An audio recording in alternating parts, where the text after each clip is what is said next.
Wait, Rocket Racer's not with the glasses? 'Cause she's literally wearing glasses. No, she's the one in real life. She's got like the short black hair. What do you mean in real life?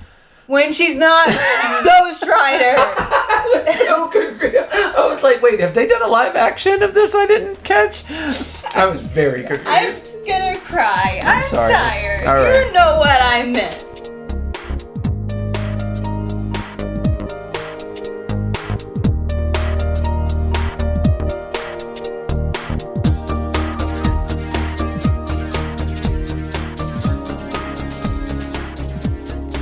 Hello and welcome to Comic Dissection, the comic book club where we examine comics through an intersectional leftist lens. We're getting really good at saying that. Hey, you repeat it enough times and it sticks a little bit. We don't even need the sticky notes anymore. We don't.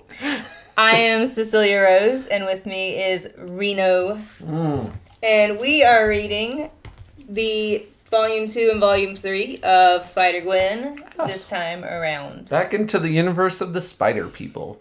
We are continuing. Always happy to hang out with you the know Spider what? folk. Spider-Man, yeah, Spider-Men's, the different Spider Peoples. Spider folk. Yeah, we go. Spider folk.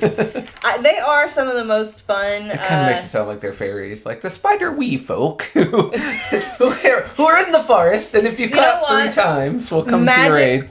Magic would explain how the spiders keep managing to bite people who don't turn into villains the moment they get superpowers. Yeah. Because I swear that is the one commonality in the spider folks. And spider bites and extreme bad luck. I think if you want to have 2 of them. Yeah. This is fair. Spider bites, extreme bad luck, lots and lots of angst. Yeah, they're not the blessed fae. And they have a wonderfully overwrought sense of justice and responsibility. And again, good for the rest of us because they're out there doing the Lord's work. Like I said, magic would explain how the spiders always manage to bite decent people because that's the only thing that does explain it. Not once is it. Accurate. So yeah, let's dive right in. On the very first page of the trade paperback, there is this adorable picture. It's also later in the comic as well of Spider-Gwen in costume, just like curled up into a ball on the bed, and I'm like, man, she looks awfully sad. And sure enough. These are going to be dealing a bit with depression in a kind of refreshing way that you don't get from a lot of other... Like, all the comic superheroes have the woe is me thing, but there's never anything more to it. It's like a 2-minute speech and then they go fight the Juggernaut or whatever. Like, there's never repercussions of this sadness that you just feel and just weigh on you. And I feel like Spider-Gwen does that where a lot of other comics kind of drop the ball on it. So that's a nice... I just wanted to call attention to that and that very nice art of a lot of the Gwen. art in this is really, really good. All right, so very colorful. Which maybe that's where the multiverse got it from.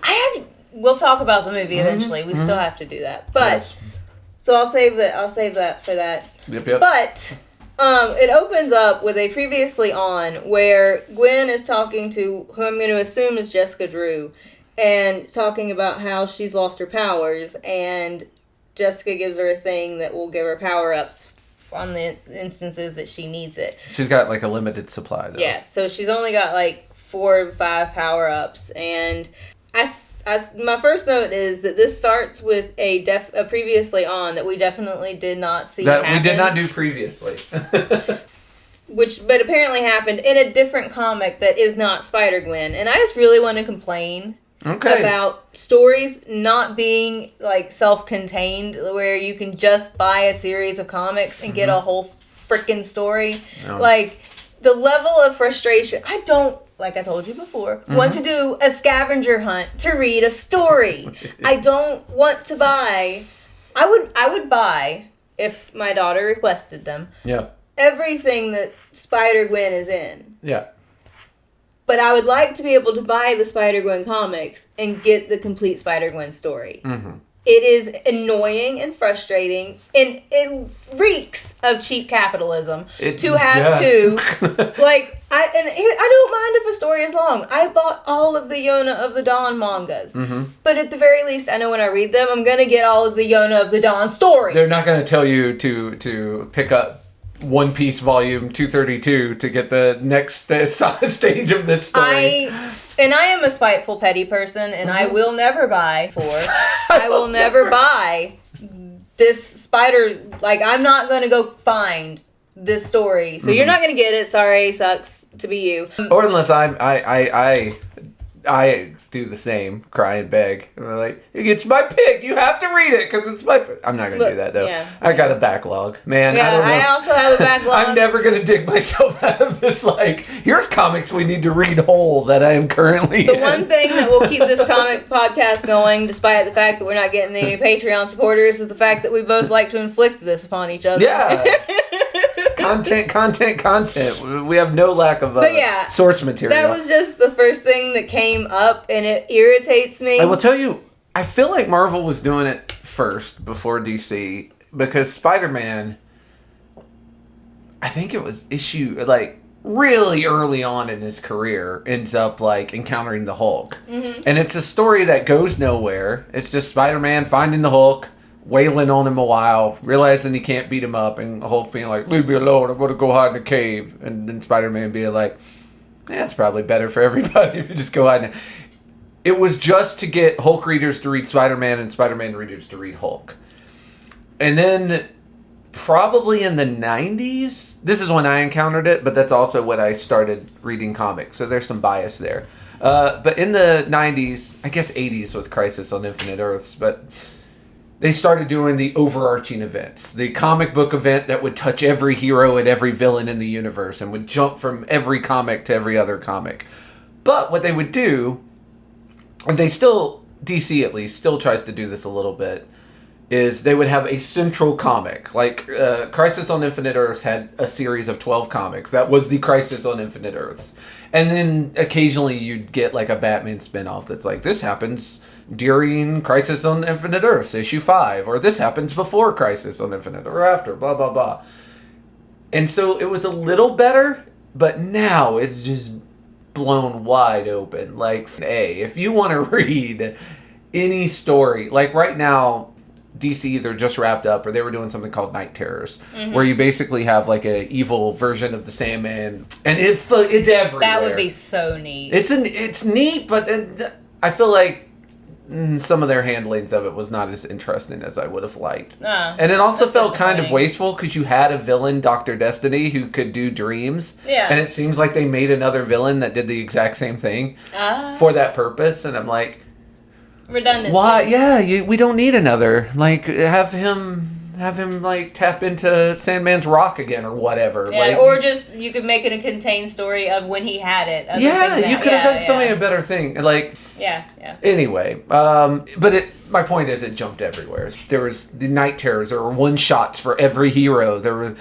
It was like, oh my god, and it's gotten to the point where at the back of any comic in that storyline, they have a checklist of the 40 different comics you need to get the full story of how Batman had a bad dream one night, but he woke up the next day and saved the world. And I'm like, I don't need it. It's too much. In other words, I agree with you completely. Yeah, I would have maybe been more forgiving if it had been a thing where the first Spider-Woman or this first Spider-Gwen comic had that, but it isn't until the next volume that you get one that gives you a timeline for the story, and you can't like go by the numbers on the side of the thing. Like, I just do not appreciate it, and this is one of the many ways in which I feel like manga does it better. Manga does keep it self-contained. I will give them.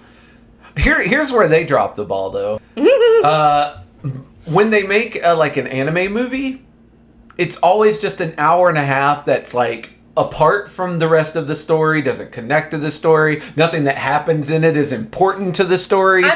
With a few exceptions, 90% of it's like, I'm not talking about anime. Oh, we're just gonna run off and do this other thing, and then come back and tell the actual story. That is And the movies always kind of feel like a really well animated waste of time, because like it's almost like a dream sequence. Like nothing happens, and then you go back to what actually matters. It's Yeah, like, no, look, for anime, that is a fair complaint. I'm just but saying. I'm just talking about the manga. No, I understand that. Yeah. I'm just saying.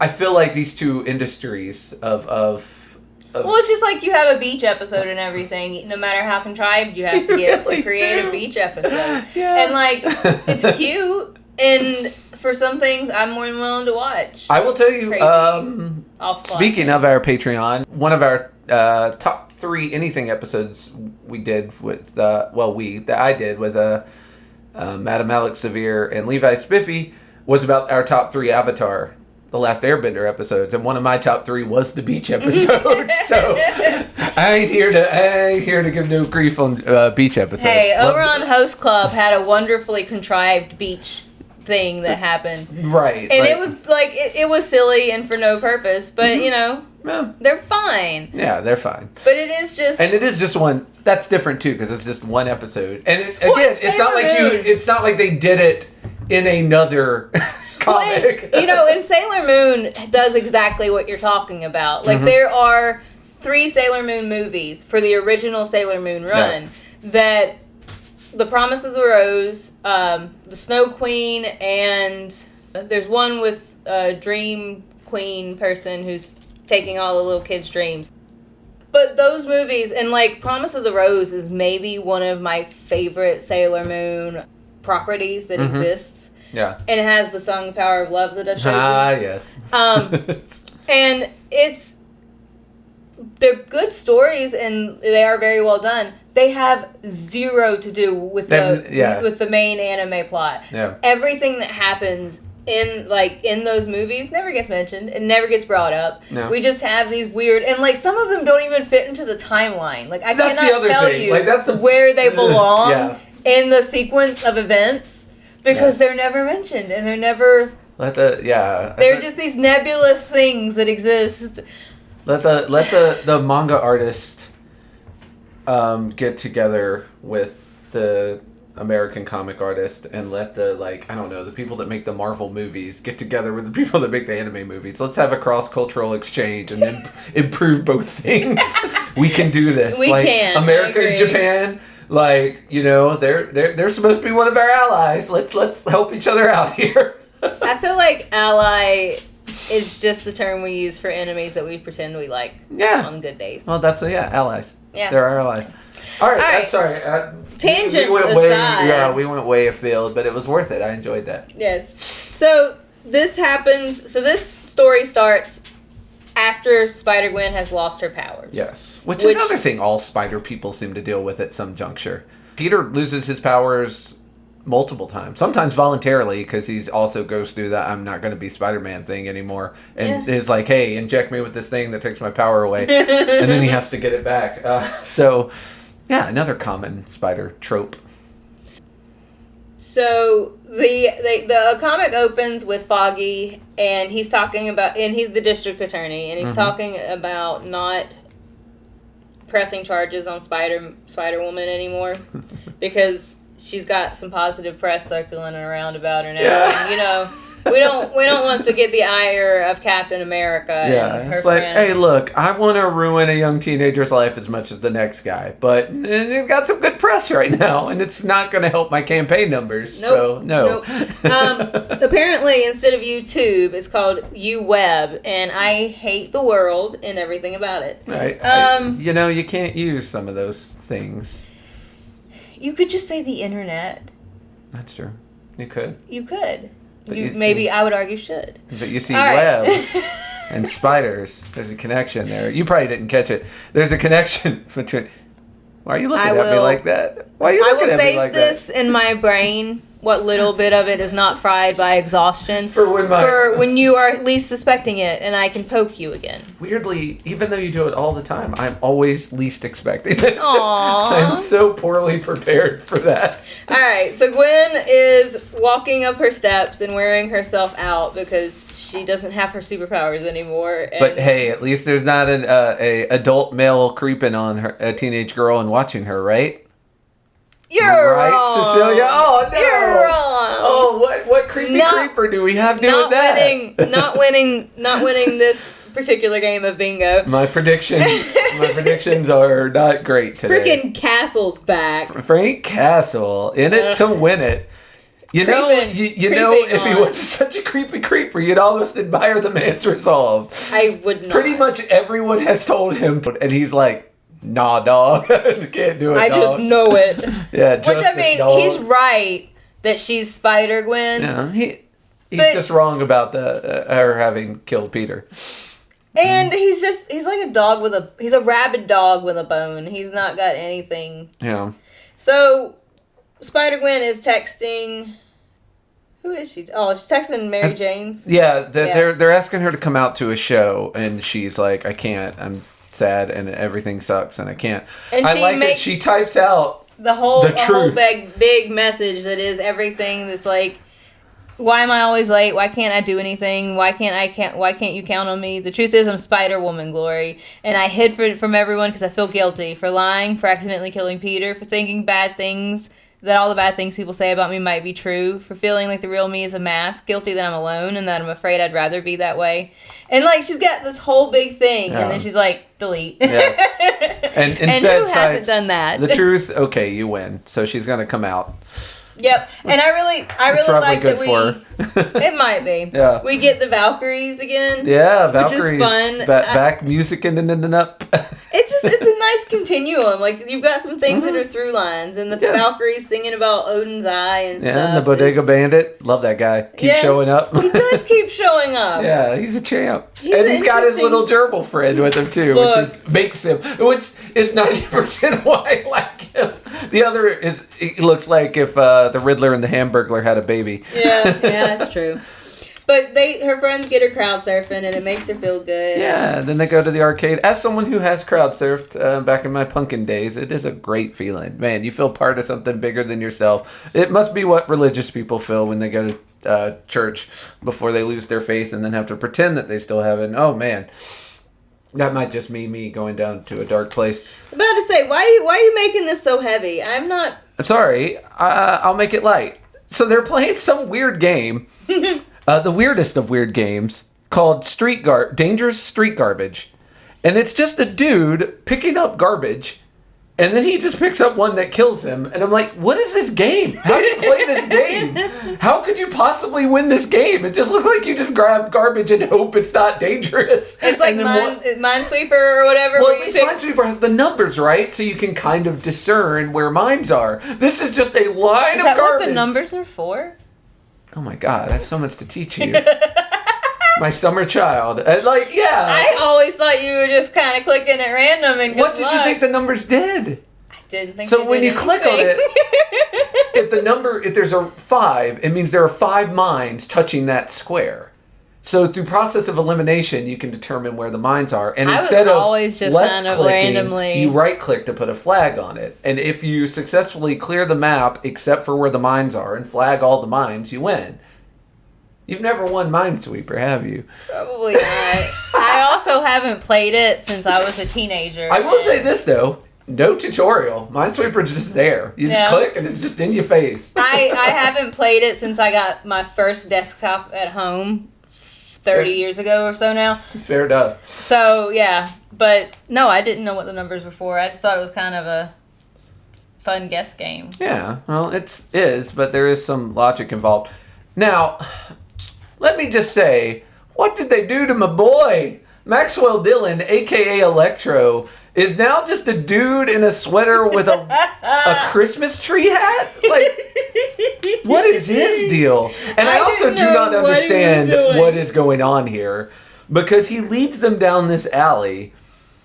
He's like, Electro Avenue. Yeah, down Electro Avenue. Like they're going to a hidden rave or something, but they're not. They're going to a hot dog stand, which is fine, I guess. But like, and after Gwen almost has a nice flash of PTSD and almost punches an unsuspecting homeless person in the face. Yeah. Again, they handle her mental problems better than comics do as a rule. So yeah, they get inside the hot dog stand, and even though they can't afford the hot dog, and the poor bodega bandit is sitting on the on the side of the road He'll get his outside later. of it. Poor guy. They are drinking pickle water. Okay, this is a play on it's kind of an ironic twist on a New York City place called Papaya Dog. It is the opposite of this. It is super cheap. You can get like 2 hot dogs and papaya juice, not pickle juice, for like $3.75. It's like you can't afford not to eat there. And, you know, it's garbage, but man, it tastes so good, and it kept me alive when I was very poor in Brooklyn. But yeah, I think this place is kind of a play on the Papaya Dog, which is kind of a semi-famous place in New York City to eat. See, I thought this was just a play on like hipsters and kids. Well, I think that's what it's taking Papaya Dog and like, what if stupid Because hipster expensive gentrification I'm about to happened say, to because it. all of the hot dogs are super expensive, Yeah. and they can't afford anything but the pickle juice. And pickle juice, that sounds so disgusting. My stomach physically hurt when I read it. There are weirdos that will drink it right out of the jar. And to them, I say, stop. Your stomach shouldn't have to deal with that. It really shouldn't. That's a lot of vinegar. It cannot be good for you. Yeah, that's a lot of The poor dude who acids and owned bases going in the there. hot dog stand prior to it getting blown up in the last comic is now the custodian at the hot dog place. He had to sell it. Well, I think he's the manager. Yeah, he's the But manager. he doesn't own it. Yeah, he had to sell it. And yeah, well, he's mopping, so Yeah. he's basically like it seems to be all he does is Yeah. clean up. After. Well, it's also one of those stupid millennial kids because there's a bunch of employees around, but none of them are working. They're all just on their phones, like, and so it's that whole like kids and their tech thing going on. So that's why the manager is having to mop. But yeah, he had to sell his business, and that's sad. It is sad. And he blames Spider-Gwen. Yeah, and that puts Gwen into a crisis, and she almost flushes all of her super medicine. Because it's really thankless being Spider-Gwen. Like, even more than regular Spider-Man. Like, it is... this poor child has just the roughest time. She hasn't got the she hasn't got the years under her belt where New Yorkers are just stop hating her. 'Cause Yeah. this is actually very much what Peter Parker went through the first, 5 years of his career. It was just no one trusted him. He would, get a purse back for a lady and she'd be like, giant spider, and run away. Like, so It's fair. I feel bad for spider people trying to do the right thing and getting just nothing good coming of it. So she's about to flush her serums, and then the place almost gets robbed. Yeah. And She Frank... thinks about Gwenning up, but she's only, again, every time she decides to Spider-Gwen, she's got a limited supply of these, so she has to decide, is it worth it? Yeah. But Frank Castle breaks this dude in half. Yeah, so. basically. I said Frank Castle, he might actually be worse than the pickle water. And he does... I think this is where she realizes he knows. Yeah. Knows all. Yeah. So he knows who she really is. Well, she confronts him about, like, you've been following me, and, like, that's weird. And he tells her he knows the truth, and he sort of snatches her. Yeah. And the girls, in a nice twist for the Mary Janes, are like, you're being creepy. It's very much a no one can pick on Gwen except us kind of thing. Yeah, they're very bandmates sibling and friends, and they've been friends for a while. And MJ may be like kind of touchy in this. Yeah, like, solidarity there too. Obviously, yeah. If you see anyone touching anyone and they don't want to be touched, is also maybe fair. jump in. Yeah. Man, woman, child, puppy. Like, yeah, just let people have their body autonomy. Yeah. But she does Spider-Gwen up here because I think she had already injected herself, or no? I think she. Or does she chooses do it to right take now? Right on the bottom of this page. Okay. Because in the next moment, she sends him crashing through a window, and then she realizes her friend saw her, and she runs away scared. She's like, I don't have a cover story for this. And she runs by and Electro. This is my favorite and panel. I'm like, who the what? What is he doing? He is he going to be a villain? Because right now he's just a dude who leads people to a high-end hot dog stand. And that is bumming me out because Electro was one of my favorite Spider-Man villains. Aww. I wish for better. Well, you know what?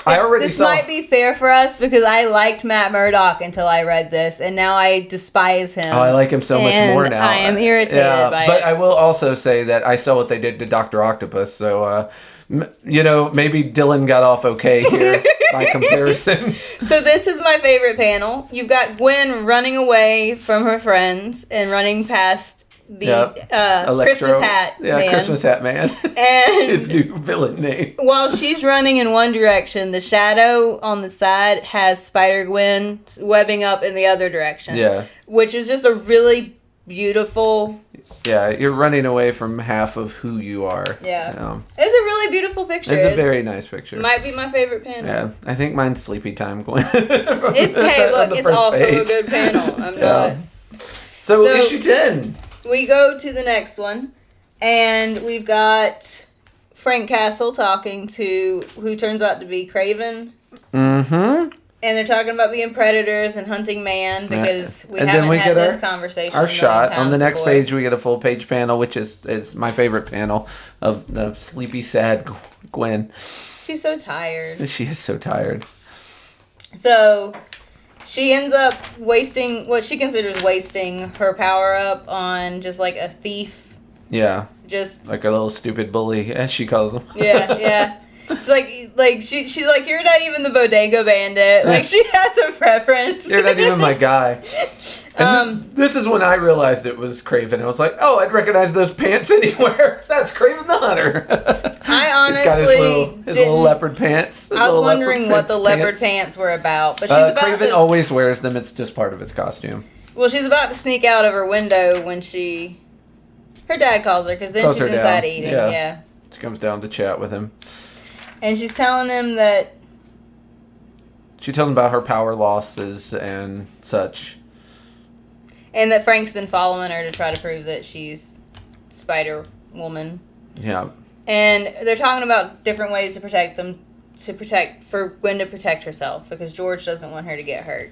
And meanwhile, a bunch of snakes come in the house. Somebody is releasing snakes into their house like a psychopath. Look. And she's talking about how she should stop being Spider-Woman.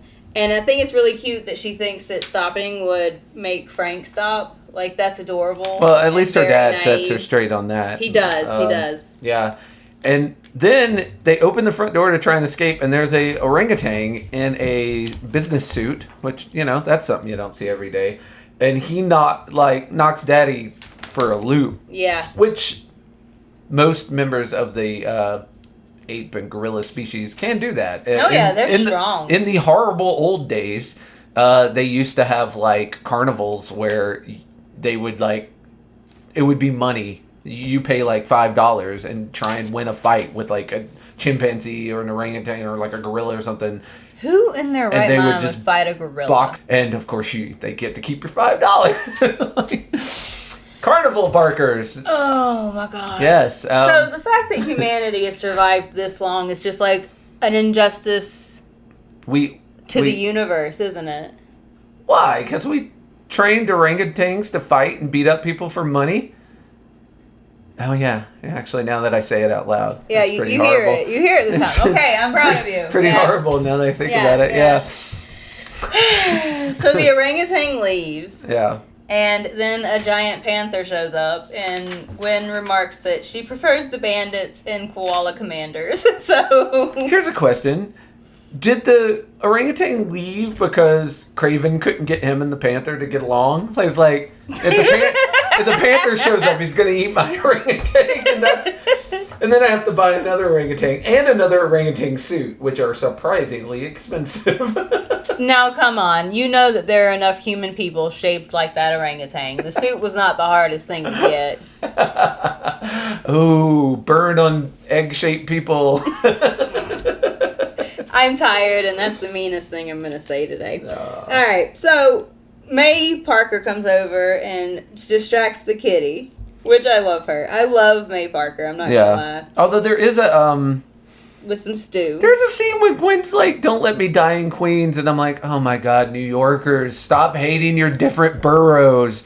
Everyone stop. There's a bit of, because those are poor areas. It's classism. It's a little classist, Gwen. A little disappointing. But anyway. But May, I forgive her. She's teenager. Here's the thing. I saw that and I'm like, I wonder why they do that. And then I'm like, I don't know enough about New York to have an opinion about this. So I just kept scrolling. Here's the thing. It's not just New York. there's little towns. There's a little town. I'm not gonna dox myself and say where it is, but there's a little town within some distance of me called Spencer, and there's a war between East Spencer and West Spencer, and it's like, oh, one's the good side of Spencer and one's the bad side of Spencer, and I'm like, I've been to Spencer, it's all the bad side of Spencer. But they all do that. Like Charlotte, and it's usually along class lines. The rich areas of Charlotte versus the poor areas of Charlotte. The fact that rich people like to put down poor places, or that even poor people can be bought into putting down poor places, is not surprising to me. Yeah. It is something that I don't pay, I guess, that much attention to. Well, it's just one in a long list of injustice. They get a little hard to handle.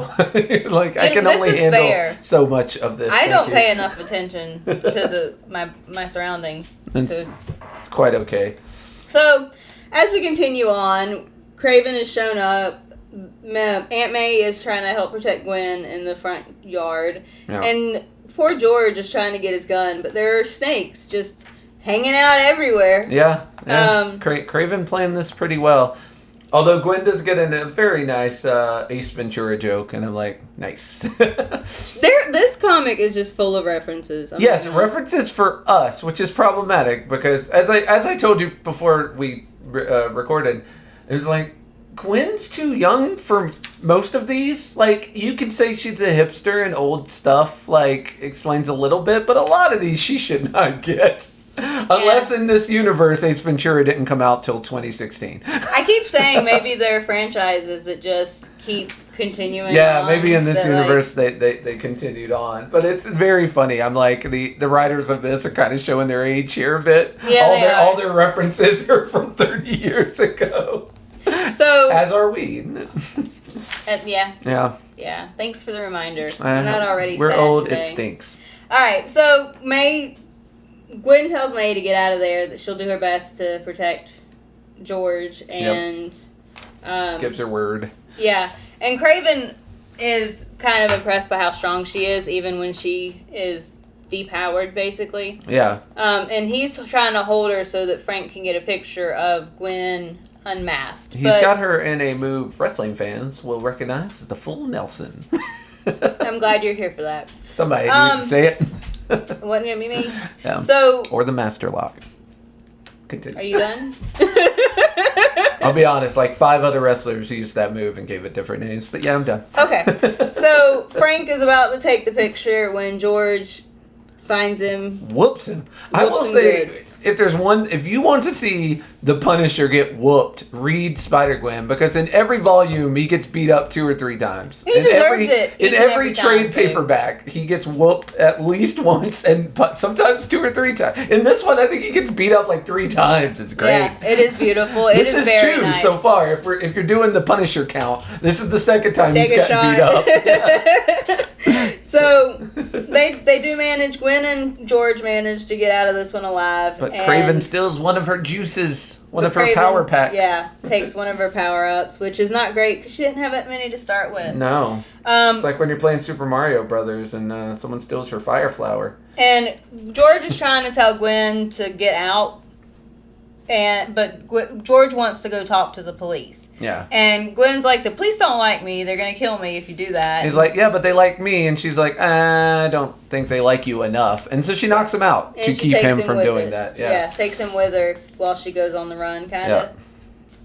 Now, speaking of the Bodega Bandit, the little guinea pig has a mask, and I am so in love with this picture. Yeah. He's so cute. I'm glad the bandit got his little friend a hamburger. It's very adorable. Get one of them chopped burgers from the bodega. If you know, you know. Yeah. They're good. It's good eating. So, yeah, she calls out that he shouldn't be stealing stuff. Yeah. And helps getting tackled by the lady he stops to like exchange hamburgers. Banter with her and gets tackled from behind for it. So we'll get to it in a minute. Good on you, lady. Yeah, the guinea pig in a mask, though, love it so much. 10 out of 10 would die to protect. Yes, absolutely. So Gwen, I think she goes to talk with. She takes her father and hides him with one Reed Richards. Who we don't know how she knows. I'm assuming also happened off screen. But in this world, Reed Richards is like, I don't know, like he looks like a 14-year-old. Yeah, he's a baby. He looks like a 14-year-old, and he's African American, which, if you know, Reed Richards is the leader of the Fantastic Four in the normal Marvel universe, where he's a white old man, not old, but older, like in his 40s. That's and not also old. Shut abusive. up. Yeah. He's not a good husband. Way too into his job. Mm-hmm. Not like Yellow Jacket abusive, but abusive. Yeah. So this Reed Richards just a teenager, and he seems much cooler. Yeah, and he's helping Gwen make more juice, right? Well, fix her juice delivering device. Yeah, because it got messed up. Yeah, Craven broke it. And meanwhile, Craven is talking with Osborn. This is also not Craven, Frank. But this is also when Gwen realizes that she's lost one of her power-ups because now she only has 5. Craven gave it to Frank, who is now talking to Osborn Sr., Daddy Norman. Daddy Norman. And to give Norman some credit here, Frank is basically trying to blackmail him into helping him out with... I like it because Frank does the carrot and the stick. Because first he's like, hey, you want to clear your son's name?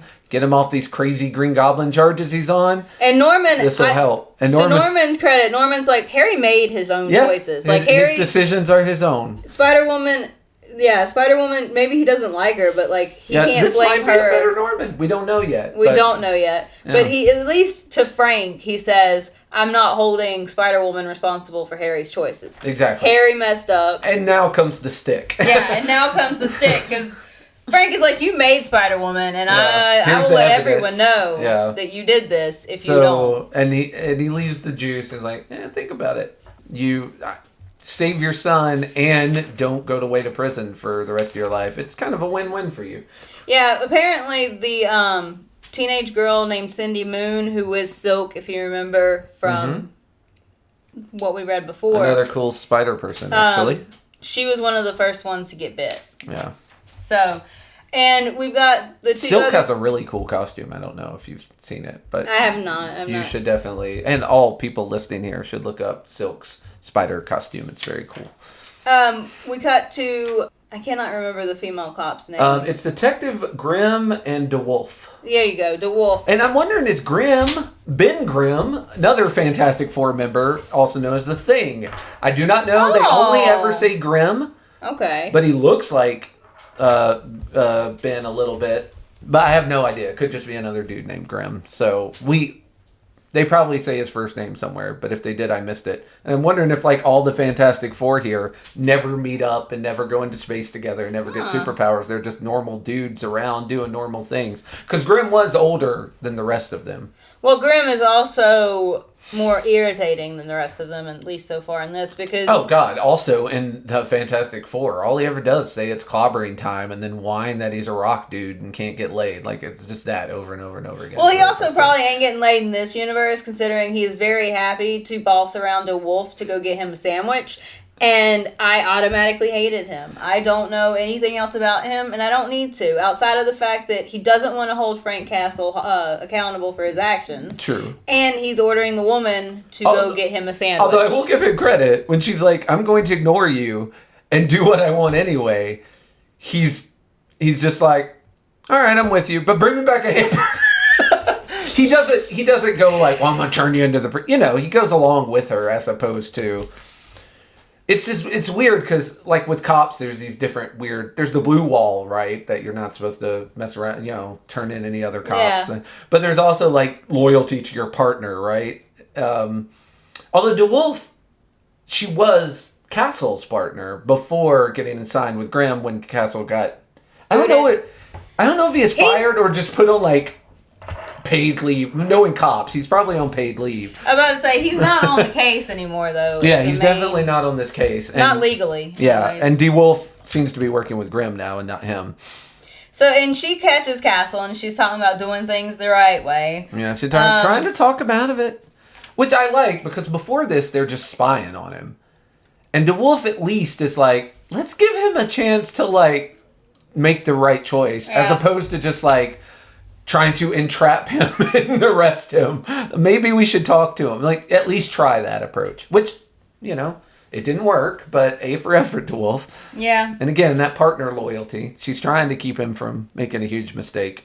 So we cut to them doing a little bit of background on Castle. Mm-hmm. He used to work for Tony Stark, which Tony Stark sucks in all universes. Oh, yeah. Notice that he has a group called the War Machine.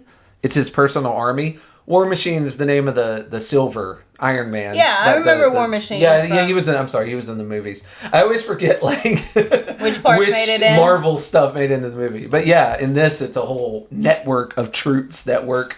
They're basically the Blackwater of this universe, which is what Tony was prior to almost dying from his own inventions. Yeah. Well, he was more the guy that sold weapons to Blackwater. In this, he literally runs Blackwater. Yeah. Like, it's his organization. I guess you cut out the middleman if you sell the weapons directly to yourself, to your men. Who is she talking to here? Who is this dude? But he says something about how they're running from Silk. This is what happens when you put your story in a bunch of comics that people aren't going to read. Look, I gotta go. Running for Our Lives from Silk is this year's Drew family vacation. But this is not the same dude that's in it later. No. So, and I don't know who these people are. Okay. Maybe it's Jessica Drew's ex. I have no idea. This is something, again, from the Silk comic or some other comic that we didn't read. We don't know. They're not super important. All you need to know is that this guy is informed enough to tell her we don't know anything, and that's a bad sign. Because the less you know, also you need to run. The less you know about a government employee, the worse things they've done. Yeah. Yeah. So she's thinking about running, and she thinks about running to Miles's universe. Yeah. And getting away from it all. And I'm not super clear on this line and why she decides not to. That part was strange to me. That part is weird. I think maybe maybe something is happening in Miles' universe, because the nice panel that you get with him has him with Miss Marvel, Falcon, and female Thor. Yeah, it looks super friendly, and she's like, no, can't go there. And I'm like... maybe she's just a little worried about, her relationship with Miles. I don't know. Doesn't want to stand between him and Miss Marvel. That's a mistake. You need to get in there, lady.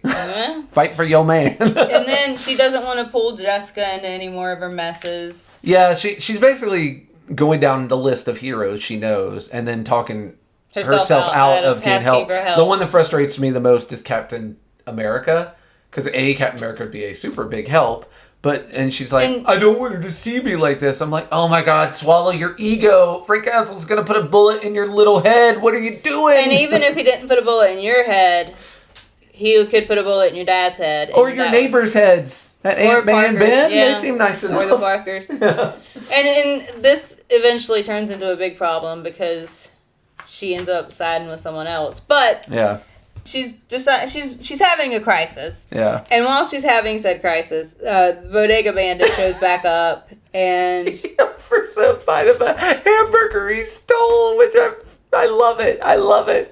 He's like, yeah. I don't even know why I stole this. I don't even want it. I'm not hungry. Are you hungry? Do you want it? Which is sweet. He doesn't know this is Spider-Gwen. Just some girl who looks down on her luck. And he's doing a little bit of Robin Hood. He's robbing from the bodegas and giving to the poor. Oh my God. I love how, he takes good care of his pets. He does. And this is one of the things where he's kind of like... No one stops. Spider-Gwen is the only one who seemed to care. And, so it's sort of hey, Spider-Gwen does make somewhat of a difference. Because Spider-Gwen's also the one that gave him this gerbil after his other pet died, which was a puppy. Sad. It was a puppy. Yeah. He had a little puppy. So... like a pug or something. There is kind of a weird camaraderie between the two of them. And so, yeah, he gives her the closest thing the Bodega Bandit can to a pet talk.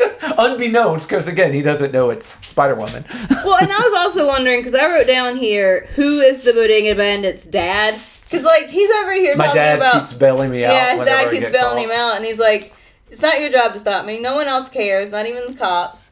I would like to think this is, a much cooler life for Eric Trump. This is Eric Trump If his daddy actually loved him. Or if he was cool. No, if he was cooler. Like if he was a cooler dude. I just called daddy and tell him and to go and they get me out. Who is his father? I wish you were better. I wish you were the best criminal. You're not the best. You're bringing your worst. I'm sure sometimes your crimes are okay, but oh my God. You're an embarrassment. So, I like that. Thank you. I like that. I worked on headcanon. that one. So he does offer her a sandwich that he's taken a bite out of. So maybe not the best. You can he's bite off offering. the other end. I've been poor before and had to eat after people. I mean, you it's eat probably- around the bite mark. Fair enough, man. Fair enough. Yeah. So she goes back to Reed Richards, and he's telling her how he Improved her little system Yeah. so she can inject herself with steroids. In a easier. callback to our last episode, Reed tells her to activate them, just press them together and scream really hard, "I have the power." Yeah. And I'm like, I can't escape He-Man no matter what I try to No. do. And later you're going to find out you can't escape G.I. Joe either. Because, again, these writers, seemingly my age. Yeah. And Gwen's dad wakes up. I admire the Stacy's desire to protect each other, but Gwen maybe is trying to handle too much all by In herself. this panel, it kind of looks like she headbutted him. I think it's more of one of those things like sometimes I do. I with thought the that girls too, where but they in the just- next panel, he's got a huge bruise on his face that he does not have here. And I'm like, oh my God, did you headbutt your dad to keep him from going to the cops again? This is a fair point. She might have. I don't know if that's what happened. It's not super clear in that panel, but man, if so. So she powers up and goes to fight Frank. Yeah. And she thinks that it's become her responsibility to stop him. This is a good power shot, too. I really appreciate man. Yeah. Like, that's the scariest Spider-Gwen has ever looked. Ready for action. Into issue 12. And you're right. He does have a bruise he did not have prior Yeah, to. I think he got headbutted by his kid. Just, again, trying her damnedest to keep him from calling the police. So, but he does. The moment he wakes up, he calls Yeah, he couldn't stop the it. wolf. Yep. Is that who? The art changes so frequently in this that I have a hard Why time. can you not keep Marvel? Why can you not keep the same artist on this comic? It's a popular comic. Why don't artists want to draw for it? It's just, it keeps changing. So he calls the wolf and tells him that Frank attacked their house, and you cut to Gwen fighting Frank. Who has somehow got himself a hold of one of Iron Man's like hand gauntlets with the repulsor ray on it.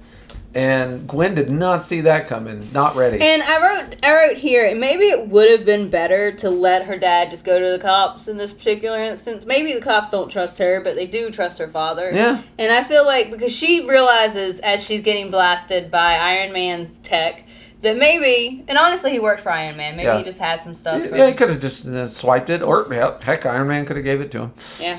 We don't know who Tony is in this universe. Yeah, we really have only gotten like hints of him. But yeah, I feel like maybe letting her dad go to the cops would have been the better bet here. Yeah. So, yeah, she's realizing that she didn't think this through, and she's trying to taunt him, but it doesn't help.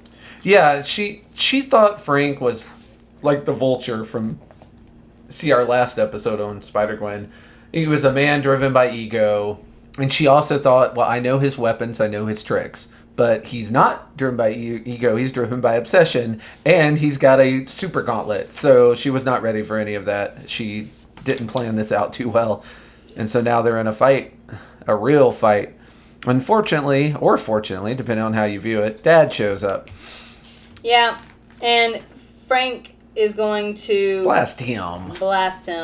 Oh. And so she webs the blaster to Frank's chest, and then Which is cool. which is actually a really good move. Yeah. You got to go through yourself to do this now. Yep. But he's got another gun because of course he does. Yeah, and again, this is another. As much as we like Gwen, she's still a rookie at this. She's still learning as she goes. Mm-hmm. And as soon as she sees the other gun, she's like, "Oh yeah, of course he had another gun. How did I not see that one coming?" Yeah, again, she is a rookie. Yeah. But I can't think of anyone better a poster child for toxic masculinity and Then Frankie Boy. than Frankie Boy. So I really feel Bet like he would maybe hate she to be should have called Frankie assumed. Boy. That's all the more reason to do it. That's why it felt good to say, "Oh, Frankie boy." So yeah, the wolf shows up and puts a gun to Frank's head so that they can get away. Yeah. And then the real "don't make me do this" moment. Yeah, Grim shows up and is threatening to shoot him, and the wolf is like, "Can't do that." That's not how we roll. And Which I'm like, makes wait. no sense. Well, again, you in comics you have the you actually can have good cops, and the wolf is one of the good cops who's like, no, we're not going to shoot this dude in the back as he's fleeing. That's not how police in this world work. And man, that's refreshing. That's just such a foreign concept. It's refreshing. Can you imagine? It feels nice. And you know what? It's a good feeling. I'll give you it. Yeah, I would rather cops not shoot people in the back. I know, controversial take, but it's mine, and I own up to it. I don't disagree with you. Yeah, thank you. It's just such a foreign notion. Yeah. Oh, it's not familiar to us. Then somewhere there's a line, I don't know where it is, but it says, because without an enemy, he's no hero. Talking about like why Frank's obsession will not end. And they mention, when they're talking about, when she's realizing that she messed up and that Frank isn't like she thought he was, there's a note that's here that says, "Frank, you're never here. Maybe you never were. Don't look for us. Maria." Yeah. So he has nothing but this job. His wife and kid left, which is weird because in the other universe they were killed. In this one, it's just the job caused them to leave. Or at least that's kind of the impression I get from the note. Not a lot of details. I'm guessing we'll get more Frank backstory later on. Like, that's just like a little hint. Yeah. But, yeah. He's obviously, it's just him. He's a loner. He'll do anything to catch me, because if he can't, then everything he's done, everything he's lost means nothing. Yeah. So, yeah, that's basically... Because without I just like the line, because without an enemy, he's no hero. Like, he has to find someone and villainize them. You know, he's basically the news networks. Like, he has to find someone and villainize them, because otherwise he can't be on the other side. He's lost. There's no scale. Pointless. Yeah, he can't be good without finding someone to be evil. Yeah. Because if he looks at himself in the mirror, he will realize he is not good. Yeah. So he has to find someone, determine that they're evil, and that they have no redeeming qualities, and therefore he must be good because he's hunting that person. Now, it's some real good It's the American criminal justice system. Yeah. It just boiled down into a person. No. So we get back to after Gwen had swung off with George. Yeah. George is saying that he's going to turn himself in. She's having a heart-to-heart with her dad, and yeah, he's basically like, look, if I turn myself in, I'm not sure of his motivation, but he seems to think that he can resolve this issue by turning himself in, or it might just be his faith in the justice system. He has to turn himself in, so he says to go that through the system or whatever. He feels responsible for because he paved the way for Castle, is what he says. Yeah. Is like because he was dogging on Spider-Woman so much, and he made her into such a target. Yeah. And he said things that he now realizes were wrong. So now he has to go to trial and like kind of clear her name as well as his own. And turn evidence against Castle as well, of course. And in a truly beautiful thing that would only happen in fiction, he says to show them that a badge and a gun doesn't absolve anyone of accountability. Yeah, again. We can have good cops and comics. Yeah, and I like it. Like I say, I'm here for it. It's the world that I wish we had here. And you see Gwen like with her hood up, spinning away, but with just tears running down her face as her father gets arrested. Yeah. So 2 weeks later, we are back at the hot dog's place. Yeah. That Gwen is working out. Yeah, Gwen now has a job there. And the bodega bandit's finally going to get him one of them high-dollar hot dogs. No, he's not. Gwen throws him out on his ass. Yeah. Well, he thinks he's going to steal because he says, your corn dogs or your life. Yeah. And Gwen, like, he It's a very sad picture of Gwen. She looks like she's going on negative 38 hours of sleep. She got huge bags over her eyes. Yeah. He just picked a bad day. He did, because he gets thrown on his butt. He is tossed out unceremoniously. She tosses everyone else out, too. Which, that seems weird, but okay. Yeah. Yeah, sorry, dog, but we're closed, is what the store sign says. It's a good sign. Let's be honest. If I had a hot dog joint, that is what I would have on it. Yeah, Gwen's having a bad time about it, though, and we get Matt Murdock. Number one lawyer to the Kingpin. I hate him so much. I don't know why. Look at him. He looks so cool here. Suave as heck. Sitting here with his red suit. Matt starts talking about an offer she can't refuse. Yeah. And it's like, meet me on the rooftops at midnight. Is that when this goes down? No, that's later. Okay. Because he doesn't call in a favor here. Ah, gotcha. This is him finding her and being like, hey, he can beat... Matt's of the opinion he can beat Froggy Nelson, but only if Gwen's father will work for her. And he's like, the Kingpin is at your service, Miss Stacy, and Spider-Woman is mine. Yeah. So, George turned himself into the cops, and Gwen ends up working with Matt Murdock. So, things are just going great over here. Yep. So, again, I do not know why the people that write the Spider-Gwen comics hate the original Spider-Man villain so much. But maybe now some of them are hateable. We are going to clown on Mysterio, another Spider-Man villain I really like. Hey, considering he was played by Jake Gyllenhaal, and right at this moment the internet loves to hate on Jake Gyllenhaal, maybe those two things blended. I serendipity, baby. But yeah, this is... I actually really enjoyed this. It's a Halloween issue, and it's sort of kind of a one-shot. It's not super connected to anything else. It's just like a fun little side thing. So, it's Halloween, and all the girls, the girls from the Mary Janes are going trick-or-treating. Yeah. And they invited Gwen out to go with them. And a bunch of kids dressed up as spider peoples. Yeah, including the Rocket Racer. That is a deep cut.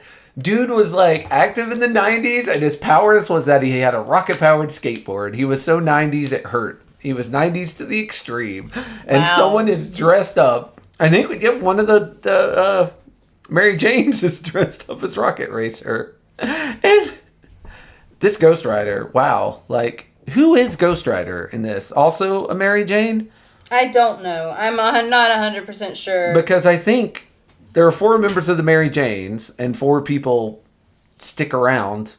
Yeah. And they are the Scarlet Spider, the Rocket Racer, Ghost Rider, and Mary Jane. So I assume those are the Mary Janes, those 4. But Ghost Rider says some stuff later on in the comic that makes me question, who are you, Ghost Rider? Who are you really? So they were gonna go trick or treating, but Gwen's not in it. Gwen's still sad. She's having some emotions. So they go to, I guess. So if we look at it, the Scarlet Spider is Mary Jane, MJ. Yeah. Glory maybe is Rocket Racer. Yeah, and then Ghost Rider is the other one. Oh, she's the one with the glasses. What's her freaking name? Wait, Rocket Racer's not with the glasses? 'Cause she's literally wearing glasses. No, she's the one in real life. She's got like the short black hair. What do you mean in real life? When she's not Ghost Rider. I was so confused. I was like, wait, have they done a live action of this I didn't catch?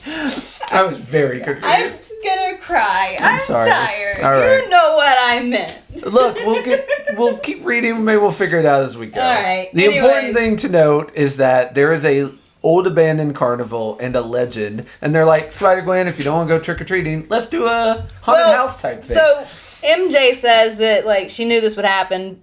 Mary Jane says that like obviously with her dad being in jail, she's not really feeling trick-or-treating. Yeah. So then they do make a plan to go to the old carnival. And Mary Jane is also like, I also think she's Spider-Gwen. Like, which I did write down. MJ is putting 2 and 2 together, like the reporter that her alternate timeline self would be. Hey, Mary Jane in the other timeline figured out Peter Parker was Spider-Man too. Mm-hmm. So yeah, she's putting 2 and 2 together. This is her mutant superpower. Figuring out who Spider people are, befriending and finding out identities of the Spider folks. Yeah. Is what MJ doesn't come in super helpful, but every once in a while. Hey, it tells you where you need to be and when you need to be there. She's like the. What's his name from the 12 with the it's like, it's my destiny to know where I'm supposed to be at any time. With the spider folks. Mesmero. That's the guy. One of the girls asks, "Hey, what's ahead? An axe murderer's barbecue shack?" Which is like, it just struck me as really funny. Ex-murderer's barbecue shack. So we continue on, and they find the carnival, and we're given a Mysterio in a box. Yeah. He's basically the fortune teller from the beginning of the big movie. Yeah. And yeah, you kind of get the legend that this was a horror carnival, but because it eventually lost money. It's the cursed carnival of Mysterio. Yeah, people stopped going, and Mysterio was sad, so he opened it up free one day. It was like, everyone come for free. And then everyone that showed up, he scared them to death. That's the legend, anyway. This place was supposedly real popular Halloween spot like 20 years ago. Oh, yeah. And then people got like cable TV and smartphones and stuff, and no one was scared anymore. Yeah. Which actually makes me think of things like people used to really be terrified of like the Daleks when they came out from Doctor Who. Yeah. And even the first time I saw them, like their back history is really tragic and interesting, but yeah. I looked at it and could not imagine being afraid of it. And they embrace that with the newer, like from Chris Eccleston on. They kind of embrace that as, and it's something that Doctor Who does a lot. Probably in this, I didn't watch the older episodes, but definitely the new stuff. They make something that looks very non-threatening be the most scary, threatening thing. Yeah. The Daleks, they're like, yeah, we know this thing's just a trash can with a plunger. People were afraid of so them we at have one point to, in time. Yeah, but now for 2009 audiences or whenever that first season of the new Doctor Who came out, we gotta figure something out. So we're gonna make it where everyone underestimates the angels. Them. Yeah. The freaking angels. Well, they are scary. Like, those were made scary and are scary. But the Daleks, it's more of a like... What are you talking about? I'm supposed to be scared of this thing, and then it kills you. Well, you're talking about turning, like, things that look vaguely unthreatening into things that are terrifying. I don't trust angel statues. Yeah, I was always scared of them, so that one doesn't quite land for me. I never noticed for me, it's you took something scary and made it scarier. I never noticed them. To me, they were just like a stone. Like, there was just a thing that was there, and it was fine. But now I look at them, and I'm like... When I was very, very young, I saw Jason and the Argonauts, and there's a scene, of course, where they fight the Medusa. And from that time on, I was, like, scared of statues, thinking that, like, this one might be a person frozen. And that's what if they come to life and, like, try and turn me to stone? Like, you're a kid. Your imagination is a curse. So, yeah, I was always scared of statues, and angel statues particularly, because they were always holding someone dead. And I'm like, did you kill this guy? Again, I was a kid, and my parents wouldn't talk to me, so I didn't have anyone like to ask these questions to. I had a lot of weird stuff going on in my head. That's a fair way to react. I think I spent so much time watching so many horror movies that children shouldn't be allowed to watch, that outside of like freaking myself out because it was too dark and quiet in certain instances, unless something is actively harming me, I'm not worried about it. Gonna spend the time being afraid of it. Fair. The smarter way to go, for sure. So after the Mysterio robot breaks down, they start kicking it, and it releases a bunch of purple gas. Smoke. And you kind of got Scarecrow vibes from this version of Mysterio. His mist in the regular universe has the ability to dissolve Spider-Man's webs, and that's why he keeps it all around him all the time. That's neat. But and this is kind of a neat version too. That's actually a fear gas. It is, but our Ghost Rider chick manages to get away because her cat runs away. And chases it, And she chases after it, as a good cat owner should. I feel like the gas hits the cat first, and so the cat runs away scared, and she chases the cat. And gets out. The cat's like, nah, this is not a good place to be. Yeah, facts. But the girls are all dropped. The 3 girls remaining are all dropped down. Yeah. And they start having... hallucinations. Yeah, from the gas. Yeah, Spider-Gwen's seeing spiders crawling in her, and that's pretty scary. Yeah, there's some serious drugs in that gas. Yeah. And they all feel like they're being watched, and it's just a very uncomfortable thing. So Murderface had led Ghost Rider Girl to an Murderface abandoned is the shack. cat's name, to be clear. The Murderface is the cat's name. It's fair. Yeah. And the girl had found, the Ghost Rider has found food, which, considering this place is abandoned, I don't really know what she thinks she's going to be eating from here. That Well, doesn't sound I mean, like a good idea. you know, if you open up and it's Twinkies, you know those are good till 2040. So I assumed it was some sort of like snack cake or something. That's fair. Yeah. That's fair. I don't think Well, it's she like says a fresh. squirrel pies, and so I was like, Well, like moon pies. oh. That was what I was thinking. You know, that There's makes some more sort of sense. I was plastic wrap thinking delicacy. squirrel pies. Oh, God. That sounds like squirrel poop. Or Like a a cow patty and a squirrel pie. I was thinking it was some sort of meat pie or something. I'm guessing it's a moon pie with nuts. Squirrel pie. That's that my makes guess. sense. This is a good. Just okay. throwing it out there. Yeah. You know, have yourself squirrel pie. So the girls are trying to find a way out while they're all hyped up on the. And you don't really get to see what the other two girls are seeing, but Gwen has a lot of ghosts in her skeletons in her closet. So Yeah. first she comes across some tombstones, which have kind of funny little slogans about all the people she's let down. Well, there's also that, but MJ here is telling her, "Hey, we know you're Spider-Woman, and we don't care. Help us, yeah. Help us out here." And she's freaking out because she sees the coffins, and she can't really be Spider-Gwen right now. She doesn't have any power-ups. Yeah, she didn't have enough. She didn't bring her power-ups with her, or didn't bring enough of them. She has a hallucination with a zombie Peter. Yeah, who shows up, and meanwhile, Ghost Rider is saying, "Come here, Motherface. These dead jerks want our Butterfield bacon sticks. Let's give them hell."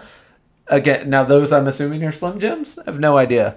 But yeah, Falcon is, this is the part that confused me. Falcon is saying, "What you doing?" And I think this is Ghost Rider Girl saying fighting zombies. And Falcon says, "No way, we're fighting vampires." And I think Ghost Rider says copycat. So I'm like, who is Ghost Rider? Is one of the other Mary Janes also a superhero? Because why are you talking to the Falcon? Wasn't there a scene in one of the last issues where the Falcon had went to Spider-Gwen's apartment? Oh, and he met the Mary Janes? Yeah, so maybe him and Ghost Rider are kind of a thing now. Or at least friendly. Yeah, like or at least yeah, thank you. That's when I was asking who's Ghost Rider. Okay. I thought she was a hero, but you're right. She did hang out with the Falcon and they became friends. Okay, good. At least friends. At least friends. Yeah. They're at least texting on a. Yeah, they're texty friends. I like that right now. Captain America and the Falcon are fighting vampires. It's like on Halloween you have to fight monsters. Sorry, just the way it there's goes. a shtick. They have a special night. They're allowed to come out. Yeah. Okay. So we cut back to Gwen having a nightmare with Peter is just guilt tripping the heck out of her. Which, man, if anybody knows about how to guilt trip people, it's Peter, who constantly guilt trips himself. Second to none. Second to none at that guilt trip game, dog. So, yeah, he's basically just being... You're the monster. Yeah, you're a monster. You're because the worst. everyone who gets close to you, bad things happen to them. You're addicted to power. You know, the usual superhero guilt trip stuff. A real friend would tell the Mary Janes her secret and give them the chance to run. Yeah. Basically, her subconscious is not nice to her. No. So, she beats up some zombies, which have managed to find their way down. Yeah, she gets a shovel and starts wailing on zombies. And then... Ghost Rider is chasing Mysterio, finally finds Mysterio, and Mysterio explains why he did all this. I just want to be left alone. Yeah. I was trying to scare you away. You people are crazy. Nothing scares you anymore. Yeah.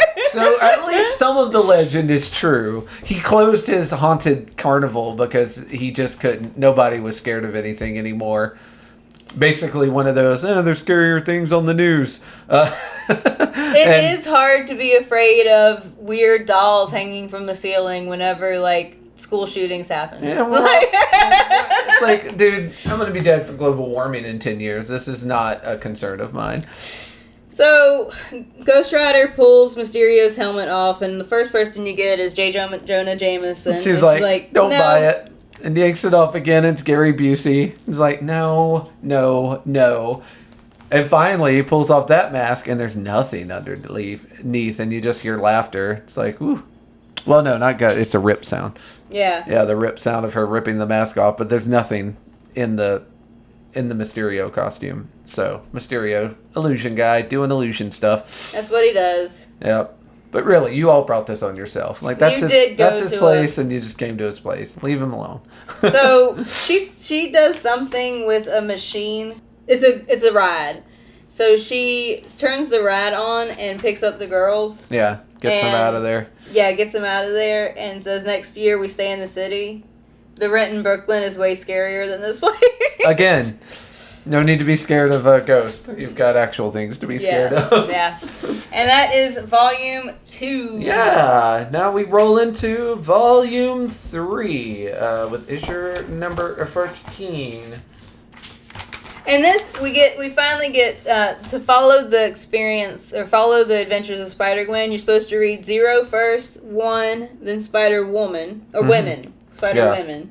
And then volume 2, volume 3, and then Sitting in a Tree. Which we have already covered. Yep. Again, and you're 6 volumes in before they give you a thing that tells you what you're supposed And also to be Sitting doing. in a Tree didn't really reveal too much, except that Spider-Gwen had lost her powers and her dad was in prison, which I questioned at the time, because I was like, wait a second, when did that happen? Now we know. Now we know. See, we got there eventually, man. Yeah.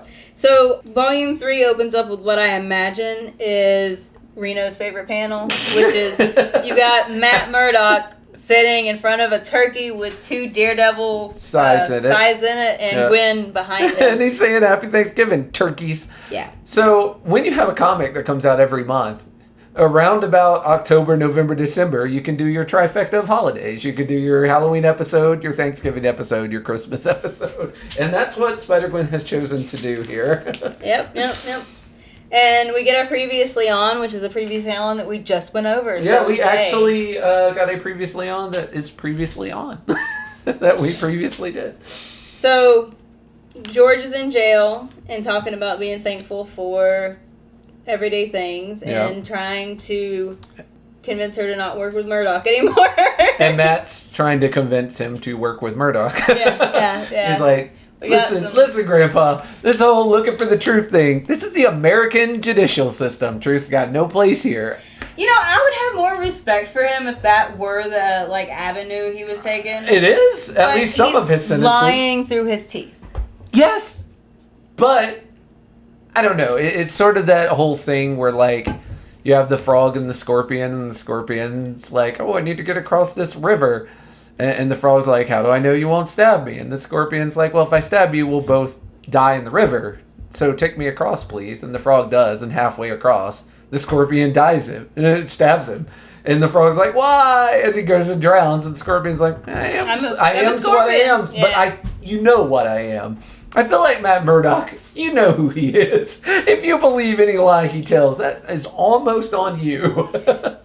But see, George doesn't, though. To George's credit, George is like, no. No, George does not fall for it at all. Don't want anything to do with you. And Gwen's apologizing because, And Murdock says, spoiler alert, Father's not as dumb as his mustache makes him look. And I'm like, God, Murdock, I love you so much, you evil jerk. Matt does say that it's exhilarating, like breaking a bucking bronco. Yeah. He's like, your dad's gonna work with me eventually. It'll work out. He's not as dumb as he looks. We have I really like this Captain America float that we got here. This is really cute. You have to the Macy's Day Parade that happens every Thanksgiving, right? And has all the floats. It has superhero floats. There's a Spider-Man float, So you have to imagine that in a fictional universe where the heroes are real, you still are going to have the superhero floats. This is very true. I like it. Yeah, it's a real nod to the world as it is. But this is when Murdoch sets up the midnight meeting, right? On the rooftops? Or are we still not there until yet? I give the order. Okay. This is not the midnight meeting yet. He's just telling her no more Spider-Woman at the moment. Yeah, gotcha. And then we cut to the Parkers, and they're getting ready for Thanksgiving. And May's like, why do you want me to make all this food? There's only 2 of us. And Ben's like, yeah, I'm going to eat that stuff for weeks. I'm going to eat until I'm full of Thanksgiving. And then guess what I'm going to do tomorrow? I'm going to eat. I'm paraphrasing, but that's basically what it says. It is basically what it says. May goes to go outside, and we get Flash Thompson, who did not know existed in this universe. I didn't either. But oh no, wait, he was in the first one. He looks older here, like well, way they've all older. grown older. Yeah, but I mean, he looks way old. He looks like a full-on adult. He throws a football to Ben. He's like, "Hey, you want to come play some football with us?" And Ben's like, "I just can't." He goes back in the house, and May kind of at that point, she didn't say anything, but you get the feeling she realizes. Betty is the other girl. Betty Boop. Yeah, Betty Grant. I don't know. Okay. Betty Grant is one of Spider-Man's ladies. It would be very funny if the band was 4 different girls that Spider-Man and Peter Parker dated. Is it Grant or Brant? It's either Betty Brant or Betty Grant, who was a reporter for the Daily Bugle that, Batman. Spider-Man had a little dalliance with. So it'd be funny if it's Gwen, Betty, Mary Jane, and this other girl is also someone that Peter dated at some point. Glory, yeah. I don't know that to be the case, but quite funny if it was. So Gwen texted the group chat telling them Happy Thanksgiving, and she runs into May. Yeah, it's like, come get some turkey. And May asked her to help her carry some groceries, so they're talking. And May's like, why you been such a stranger? And Gwen's like, because my dad is talking about how Spider-Gwen is innocent, and I thought that might create a rift between us. She said that Ben even bought texting for dummies. Yeah. He loves her so much. Yeah, well, he kind of, when he lost his child, and keeping his child's best friend in his life is kind of a way to keep Peter alive for him, I think. So they're talking back and forth, and about at this point, like right here at the top of the page, I'm like, well, actually right here, I was like, how does Aunt May not know that it's Gwen who's Spider-Woman? Like, there's...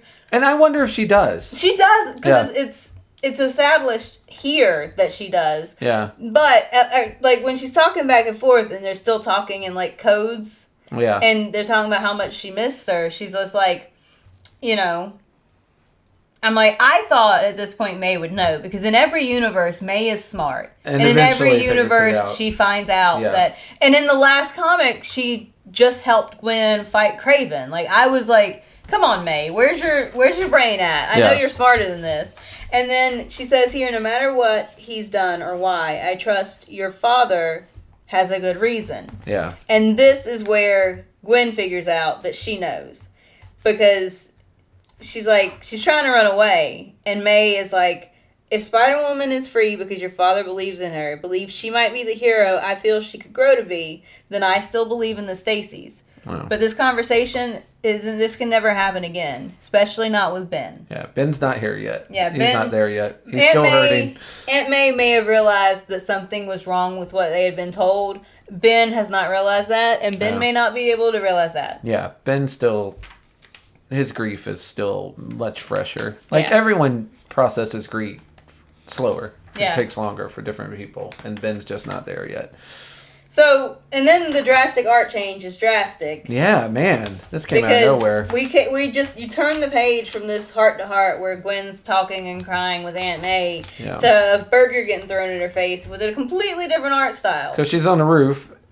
and pregnant Jessica, Spider-Woman, Tulsa burgers. I have to admit, the more I see of Jessica Drew, the more I like her. She's nice. Yeah, she's a good lady. She's nice. It's nice. Gwen needs a protege. Like in the Marvel movies, Spider-Man had Tony Stark. Like, Gwen needs someone like that who's been in the business longer and can kind of show her the ropes. And just someone who's on her side. Like, this poor child. That as well. Yeah, she's just had a rough time of it. Although she's got more than she is willing to let in. That's also fair. Like, her dad's on her side, her neighbors are on her side, the Mary Janes are on her side. Like, she got Captain America. A lot of her isolation is self-imposed. But that's how depression be doing sometimes. Yeah.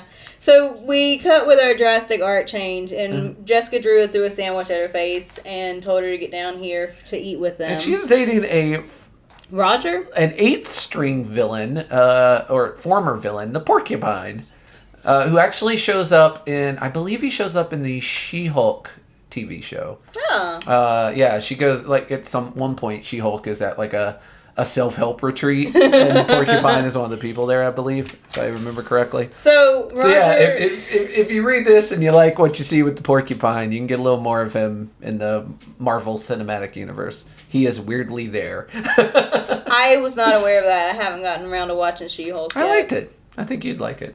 I don't know what Roger is outside of the Porcupine to Jessica Drew. Yeah. But he is on an interdimensional trip with her, and they're talking about Jessica Drew was trying to get her to, like, be interested in romance and, like, continue, like, on with her life and be more than just Spider-Woman. I also like that Jessica Drew is like, you know what? I don't always come here to pep talk you. I come for the clown burgers. Like, there's some burger chain here that she's really into. She calls her baby a poop rat, and I'm just... Who's mommy's little poop rat? But she's like, there's got to be a boy or a girl or someone that can help you, like, live life a little bit. Because the way... Like, she recognizes, at least to a certain extent, that, like, the way she's isolating herself is not... It's not healthy. Not good for her. They kind of established that there's something going on with Porcupine and Jessica Drew, but it doesn't... The details are not provided. I wrote down maybe a polycule. I don't know what they're doing, but, you know. They seem happy with it. And then we get kind of the flashback of everyone having a good Thanksgiving. Yeah, even Thanksgiving. Her dad in prison is looking at family photos and feeling nice about Thanksgiving. Although it looks like he just got beat up. And I was upset with the notion that poor he might have. George or that was having might a still hard be time. from the black eye he got from his kid. Not sure which. They do not establish it. They turn on the TV and... May and Ben are falling asleep in front of the TV looking happy and content. Good for them. Well, and then at the house, Porcupine turns on the TV and Koala Commander is attacking... he wanted to watch football. He doesn't get to. He's attacking the Macy's parade. Yeah. And they end up, Jessica Drew and Porcupine end up going... To save the day. Which is hilarious. They let Gwen have the night off, which is sweet. Well, she can't really power up right now anyway. Yeah. She's supposed to be... It's a nice... little break. Yeah. And then we go into issue 15, which just a quick thing, I really dig that cover. That is a good cover. With Spider-Gwen in Matt Murdock's shadow and kind of like a stylized, kind of a snowfall going through both of them with an all-black background. Dig it. Therefore, it's a good cover. Might be my favorite scene from this volume. So, we are inside a secret shield prison. Yep. Gotta love those secret black site prisons. They're great. Nothing bad ever happens in those. Absolutely are not getting out of. So except then someone gets instance. out. We got people singing. So in a mind torture, there's Christmas music playing constantly, apparently, or someone is singing Jingle Cop thingy, which we do get Matt Murdock in a really putting that devil into the Daredevil. Yeah, it got a really cool variation of the Daredevil mask. I wrote down, did they have a sale on at the Halloween store for this gaudy thing? Actually, you know what this reminds me of? You played the Spider-Man games. It reminds me of the mask that the demons wear. It's true. That's the guys that work for Mr. Negative. Yeah. So he's wearing this cool mask, and he very kindly... Yeah, everybody talks crap about how mean Matt Murdock is in this universe. He very kindly knocks those two guards out so they do not have to listen to Christmas music anymore. Guy's a saint. I won't hear any more about it. Anyways... He rescues his frenemy. His frenemy with benefits. Yeah, his frenemy with benefits. Yeah. And Cindy says, that's who's in the jail. Cindy. Yeah, he's getting Cindy. Who is Silk. Yeah. Not Cindy Woohoo of the Grinch That Stole Christmas fame. And he says, she tells him, trust me, hot stuff, no one needs you to talk. And I wrote, he's literally a lawyer, Cindy. That's all he does. Yeah. Well, that's why they're the kind of lovers that actually hate each other. Yep. It's like the thing you do the most, I loathe about you. So we cut to the Mary Janes singing Christmas songs, and some dude steals their tips from their songs. Yep. And Gwen goes after them. But luckily, someone... Well, she was losing this fight. Yeah. But luckily, one of the ninjas from Matt Murdock's This is our midnight. Yeah, this is the midnight rendezvous. A ninja shows up and stops him for her. And she gets her money back. Yeah. Because, again, like I said before, every time she has to decide, I've only got a few of these energy things left. Can I use one to stop a pickpocket from taking our day funds? And she's like, man, that's rent. Man, that's... I don't know. Could I? Should I? And she's chasing him and losing him. And then the ninja helps her out. Takes the problem out of her hands. And then the cop shows up to kind of take stock of what happened, and they talk about her dad, and she tells the police officer to go visit him. Yeah, because the policeman's like, next time you see your dad, and he's like, how about you go see him? Yeah, tis the season. He probably need a friend right now. Yeah, it probably wouldn't hurt for him to have someone. So good on this guy. And he says something about when did she get all grown up, and I'm like, she's earned every year of her wisdom. Yeah. Give her, like, she's not a child anymore. She earned her level ups, man. Yeah. So it was kind of a misguided attempt at a compliment, though, because like he doesn't know everything she's gone through, but a lot of that is public domain. He does know a lot of the struggles. This is fair. So it's kind of like you're doing good, kid. Like you look older, you look wiser. Like when did that happen? I turned around. He's trying. And he's trying. I mean, I was not knocking him. I was just saying that line, just after reading all of these comics, that line kind of struck me as a little condescending. When did you grow up? Yeah, but he hasn't been here for these 3 volumes. He doesn't know, but it still rubbed me the wrong way. Copy doesn't know. And so then she does show up to the meeting, of course. Yeah, she shows up and ninjas just start attacking her. And she says the line, relax Storm Shadow. Storm Shadow is the #1 ninja assassin for Cobra, the evil organization that is bent on ruling the world from the G.I. Joe universe. So we have our He-Man reference. Now we have our G.I. Joe reference. They are following us. All she has to do is tell someone something about Shockwave or Megatron, and we'll have the trifecta of Transformers. We'll have hit them all. But yeah, she pulls out I just read right past that. Oh yeah, you wouldn't think anything of it if you don't know the Storm Shadow reference. It's a great, like, let's be honest, that's a great name for a ninja though. Storm Shadow, like, it's a good ninja name. Anyway, she ends up using one of her power-ups to try to fight these ninja shadow peoples. Yeah, and she does okay against one, and then realizes there's a lot more than one out there. Yeah. So... And they're doing Matt and, like, one of the, I guess, ninja trainers, like this bald monk guy, are talking about, like, you think she could be a ninja? It's like, that white girl? Nah, dog.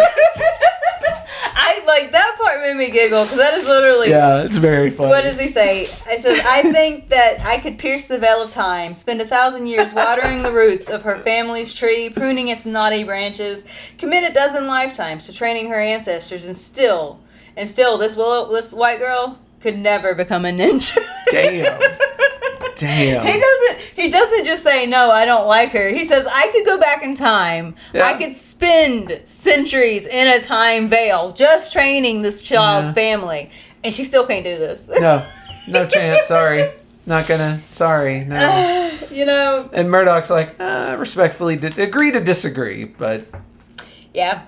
But for now. And he wants to use basically the representation of who Spider-Woman is. Yeah. And, I mean, to Matt's credit, yeah. Yeah, well, it makes sense. Like, look, I'll represent your dad and get him out of a lifetime sentence in prison. And in return, Spider-Woman gives Kingpin a little good press and maybe does a couple jobs for him under the radar. And win-win. Oh, and by the way, I've got a ton more of that super juice that you're so fond of. Well, yeah, she tries to back out because they're in the middle of slashing her. Yeah. And she's like, look, I'm out. I hope you can hear me because I think my dad's right. Who needs you? I'm out. Done. And then the ninja's like, well, all right, I'll just cut you to pieces. Yeah, like the ninja's like, the first to surrender her honor for so you think yourself something special. The first to surrender her honor for something greater. The first to deal with devils. Basically, they're like, you can't back out of this now. Yeah. You've already said you'd do it, and now you're going to do it. Yeah. And so Matt throws her the power-ups, and he knows let me say, little off the behind the curtains, me and Cecilia are watching Young Justice, And we just recently watched the episode where Lex Luthor gives these super patches to Superboy to give him Superman-type powers. If you haven't watched Young Justice, you should. You should. So good. 100%. Anyway, and it's very funny because, like, the whole time, both me and Cecilia are like, oh, that's Lex Luthor. Why are you doing this? And then I read Spider-Gwen and I'm like, oh, all superheroes do this. Apparently every superhero gets addicted to them superpowers and is willing to make deals with the devil to keep them. And it's probably especially hard on Cecilia because she gives Superboy a hard time. And here's Spider-Gwen doing the exact same thing. Like, the exact... I do think there's a little... okay, so you're right. She does make a deal with the literal devil to... the daredevil. to keep her superpowers. Yeah. But one, she does tell other superheroes that she's lost her superpowers and that she needs help. She does. Which is my main problem with Superboy wasn't him taking the patches so much as he didn't tell anybody, which is deceit. And I have a very strong hatred for deceit. Yep. And it's a lie of omission, as also, that's still a lie. I know. I'm just saying. But then also, the patches made Superboy lose control of himself. He got a little ragey. Yeah, it very much was like steroids, and like he didn't seem to care who he hurt so long as he got to hurt someone. Yeah. And we've not seen any evidence yet that they do that to Gwen. Yeah. Although, man, Matt Murdock, I would not put it past him. I also would not, and I would not trust Matt Murdock. Don't take these things from him. But yeah, he gives her like 80. Yeah. Like, he gives her a ton of them. He had always and he's known. Like, now, if you need more, guess who's your daddy now? Who's your supplier? It's Big Bad Murdock. I got all your drugs. Yeah, it's a bad situation to be on. No. And I also feel like obviously. she's more like with Superboy. I feel like it's less forgivable because there's a whole team of people who could help him, and he chooses. Oh no, she's got a team. She just refuses because I don't want to see Captain America's face. She's not in when a I league. let her down. She's not in a league. I feel like she can text them. She could. You're not She wrong. literally just had Thanksgiving dinner with two people who could have helped her. Like, well, I do think didn't Jessica Drew give her the original stuff though? Mm-hmm. So like she knows. I do think there was a limit on how much Jessica Drew could help. And you're right. well, she was could, willing to. That's the weird thing. Like, Matt Murdock's able to mass produce this stuff. Why because of Cindy. is Jessica? Cindy's Yeah, the Silk. thing. Yeah. Why is Jessica not? I don't think Jessica has the tech.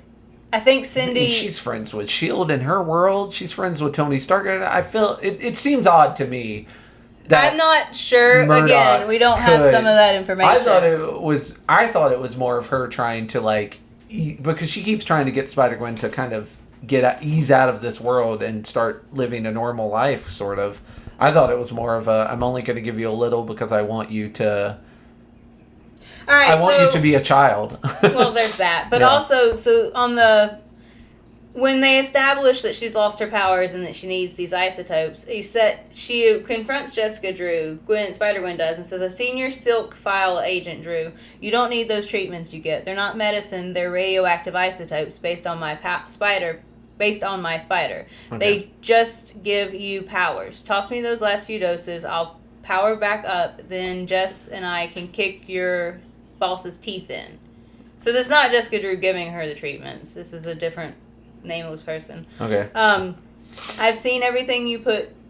I've seen everything you put on hold to be Spider-Gwen. You had a big full life before this, and I'm thinking maybe you should consider going back to it. Yeah. Tell me the spider powers are good for you, and this thing is yours. You're right. It's not your decision. It's mine. Yeah. So. She just takes it, which is weird because it's like, if I had like a cake and I'm like, Cecilia, I would love for you to have this cake. If you can, if you tell me this cake isn't going to ruin the diet I know you're on. And you're like, that's not your decision. I'm like, yeah, actually, that's my cake. Spider-Gwen just took her stuff and was like, yeah, no, not your decision. I'm like, yeah, it is. That's mine. You're kind of stealing it now. Again, teenagers, am I right? Hey. Hey, small lady. Happy birthday, small lady. And we cut from Gwen's unfortunate deal with the devil to a cop going to see George Stacy in jail and giving him a... Dad Cop, a thing they used to talk about. Yeah. And a thing he used to watch with his daughter. We heard from previous episodes. So, next, Miles Morales is Spider-Man, this is the end of we have for the story for this Spider-Gwen so far. And then it would continue in Miles Morales' the Zero, kissing which we in covered. a tree. Yeah. So now pretend all that happened. Yep. And then we're getting our Spider-Gwen annual. A lot of these superhero comics get a special annual where they just do all sorts of fun little things. It's basically kind of like anime movies. It's just a bunch of one shots. Yeah, you get guest artists sometimes. You have little stories that again don't really affect the main thing, but maybe move it along a little bit. But mostly are just fun little side tales. And we have a few of those here. So we start with week 1. Okay, so I think these are the stories. You've got an uncompromised collection of the tales featuring the radioactive Spider-Gwen. First, a tale from Gwen's yesteryear. Then, the terrifying origin of the Koala Commander. And a Captain America and Spider-Gwen team-up told in the mighty Marvel manner. Yeah. Followed by the tremendous tale titled Who Watches the Watcher, which was one of the funniest little bits. It was really nice. And finally, an examination of Gwen's everyday adventures in 8 days a week. Parody on the Beatles song. Aw, I didn't think about that. Yeah. So, week 1, we've got a fight with She-Hulk, because apparently none of the spider people can avoid this one wrestling ring. the wrestling trope is strong with these kids. Well, not even that. It's just this particular ring. No. It seems like they're all drawn to it. It was in the first Spider-Man movie. I got you for 5 minutes. Buzzsaw. Bonesaw. So, She-Hulk is wrestling people for a charity event. And it's fun because she's playing an evil character. She's a heel. Yeah, she's a heel. Talk. In the wrestling Look at that. I've picked up knowledge against my will. I will in the hold wrestling you accountable parlance, she is a heel. That is correct. Yep. So She-Hulk is fighting people, and Spider-Gwen sneaks in, and there's a dude who is pretending to be a janitor, and she remarks that, like, that's weird. Yeah. He's cleaning the gym in the middle of the night like that. That's unusual. Yeah. But she walks away before she can see him pull out a shotgun. So he's up to no good. Yep. She's having a nice little fantasy about how she could beat She-Hulk and they could become best friends. And she could they can make a ton of money together and then do buddy cop shows and run for politics. Like be on the covers of magazines. Yeah. Spider-Gwen, much like Reno, has a very active imagination. Man, too active. Because none of this stuff happens. Nope. So when her spider senses start going off, she realizes that someone is in danger and that they just robbed the box office. Yeah. Which I guess is all the money that's supposed to go to this charity. Yeah. And this is very much the parallel to Peter Parker. He does the wrestle, and a criminal who has robbed the box office goes running by, and he lets him go, and he later kills Ben. Mm-hmm. So we have a scary moment where this guy with a shotgun runs into Ben, and you're like, it doesn't because this is a flashback, but you're like, oh man, chance for history to repeat itself in the worst way. Yeah. So Ben's trying to talk this guy out of it, and the dude's not having it. So Ben whoops that booty. Yep. And then afterwards, because Gwen comes in after Ben has done knocked the dude out. Gwen gets there kind of too late. And Ben's like, what the heck did I just do? The face got murdered. Yeah, there's a picture of him like all wide eyes with his hands on his knees, like hyperventilating. Oh my God, Peter, why didn't I just let him go? So it's fun because it's that old lesson that courage is not being scared. It's acting in the face of fear. Yeah. Like he was scared that whole time, but he still did the right thing. He gave the guy a chance to give up, and then when the guy was going to pull a trigger on him, he punched him in the face and kicked his gun out of the way. And Spider-Gwen is late because she spent time dawdling, trying to decide if she wanted to do the right thing or go fight She-Hulk. And it ends with She-Hulk being pinned down and all the money going to the orphans, which Spider-Gwen really almost went into the ring and messed up the whole charity event because she wanted to get some money. Get pinned by Tigra, who is another Marvel superhero in the other universe. Yeah, she did throw a shoe because she ends up having to put the shoe back on. She threw a shoe, and that's what took the gun away so that Ben could beat him up. Yeah. But then Ben gives him the Macho Man elbow drop right at the end of the comic to the dude because he's starting to get up. Yep, I figured I'd throw that bit to you. Thank you. And then we go to the origin of the Koala Commando, who, interestingly enough, this is Cobra Commander's mask. Once again, this is 100% the mask of Cobra Commander in G.I. Joe. Like, I'm telling you. Watch it. It's like if Indiana Jones wore a Cobra Commander mask is what we got here. All right. So, just a quick... I want to read you the Koala Commander quick facts. Real name, unknown. Base of operations, global. Powers / skills, awesome Australian accent. Raised koalas into deadly drop bears. Weakness, it's unbearable, get it? Unbearably hot in that metal mask. Smells like an old sock in there. Psychological hold over drop bears, easily broken by hugs and/or eucalyptus trees. So, really quick. Lovely. Do you know what drop bears are? Mm-mm. Okay, so...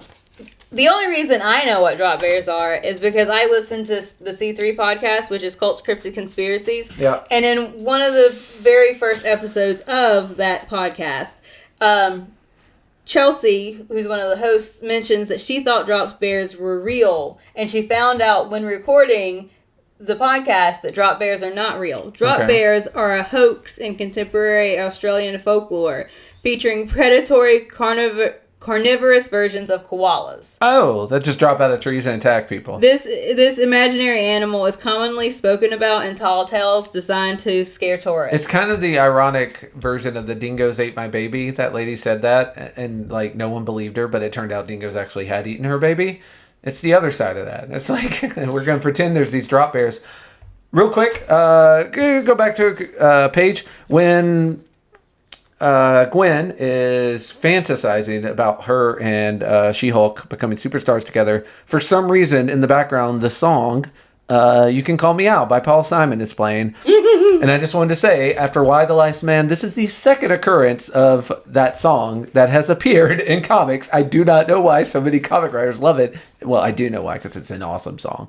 But yeah, like 2 pages of just You Can Call Me Out. Like, the whole song is just in the background of all these shots of them doing celebrity stuff together. Anyway, back to the I really wanted to mention because they talk about drop bears and I'm like, those aren't real. Because I had no idea what that was. Now I do. All right, now we're back with Captain America. Yeah, this is a young Captain America fighting in World War II now. I still think. Yeah. Or is this modern day? You know, I'm not 100% sure. But they're fighting Baron Blood, but Baron Blood is a vampire, so Baron Blood is like eternal. So, you know, hard to say. And also in this universe, looks a lot like Prince. I was gonna say this Prince, like I think they've even got a knockoff Prince symbol. This is Prince. In this world, Baron Blood is Prince, which could be problematic if this Baron Blood is still a Nazi. And especially because Captain America later implies that she sleeps with him. And I'm like, she does imply if dude is a Nazi, shame on you, Captain America. The most not Captain America thing you could do is sleep with a Nazi. What is he? A scientist after World War II who has knowledge that we need? Don't befriend the Nazis. Okay. You better not be a Nazi in this world. That's all I'm saying. We don't know. Look at that castle. That is a Nazi castle. I am worried. About Captain America. It does not really look like a Nazi castle. It looks more like something out of Elder Scrolls. Just saying. Hopefully not a Nazi. I hope he's not a Nazi too. Yeah. It would make this very different. This would be a very different But it's world. Also like, it's kind of like he's putting her under a thrall anyway, so I'm not 100% sure how much you could even hold her accountable for if he is. But he did look like Prince. That's the very first thing I wrote down. Definitely did some Prince stuff.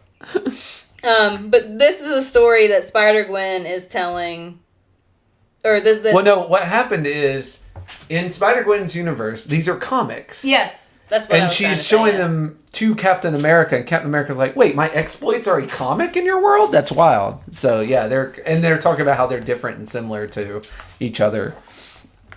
To how it really happened. Yeah, Captain is saying that I was there. And she's like, well, no, how is that possible? Steve Rogers made all of these stories up. No one's not even, that one's not even in canon. And she's like, wait a second. Basically, she's realizing that the stories are her reality, though. Yeah. So, like, and it's messing with her because you kind of get the whole free will argument. Like, wait, did I not have a choice in any of these things? Because they're written in a comic in another universe.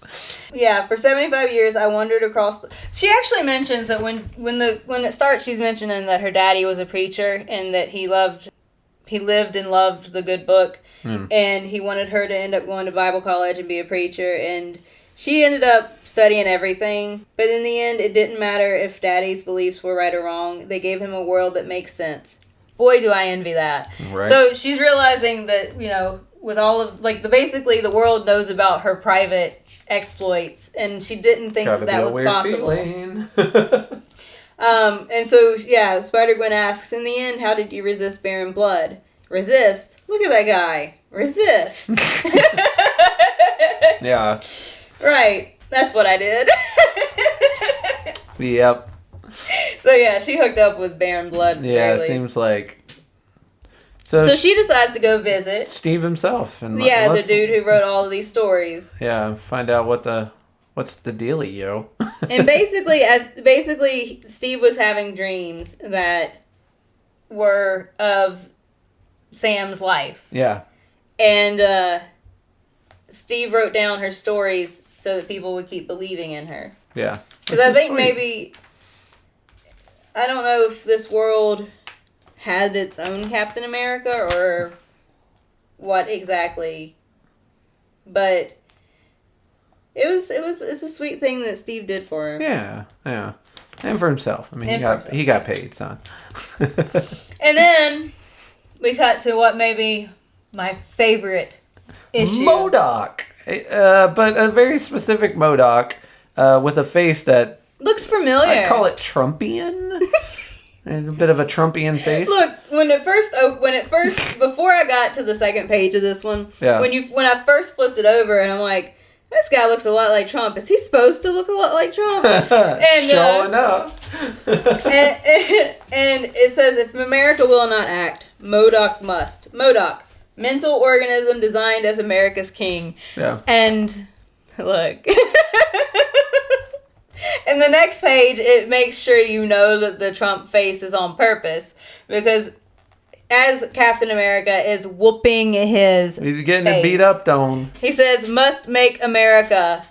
And then he also says, crush you in my powerful hands, because he always talks about how big his hands are when they're quite small. Yep.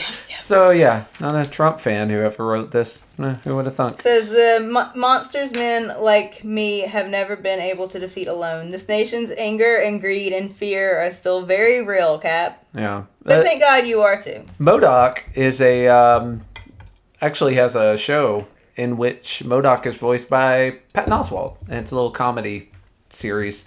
I don't think they ever did a season 2, but season 1 was funny. And if you get a chance, you might want to watch it. It's pretty hilarious. And no Trump in it, so win-win. I really enjoyed the fact that the Trump character got his butt beat. So, our next one is The Watcher. Yeah, who watches The Watchmen, which is a parody of a DC comic, The Watchmen. And, wow. At first, I was like, wait, is The Watchman Elon Musk? He's talking about all the tech watching people. And I was like, no, I'm reading too much into it. Yep, not this particular time. You never know, though. But yeah, so The Watcher is watching the children. The Mary Janes. And he's like, oh, I came to watch them because I've heard such things about their amazing exploits.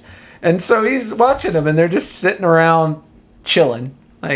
Surfing the web, couch potatoing, eating chips, and watching TV.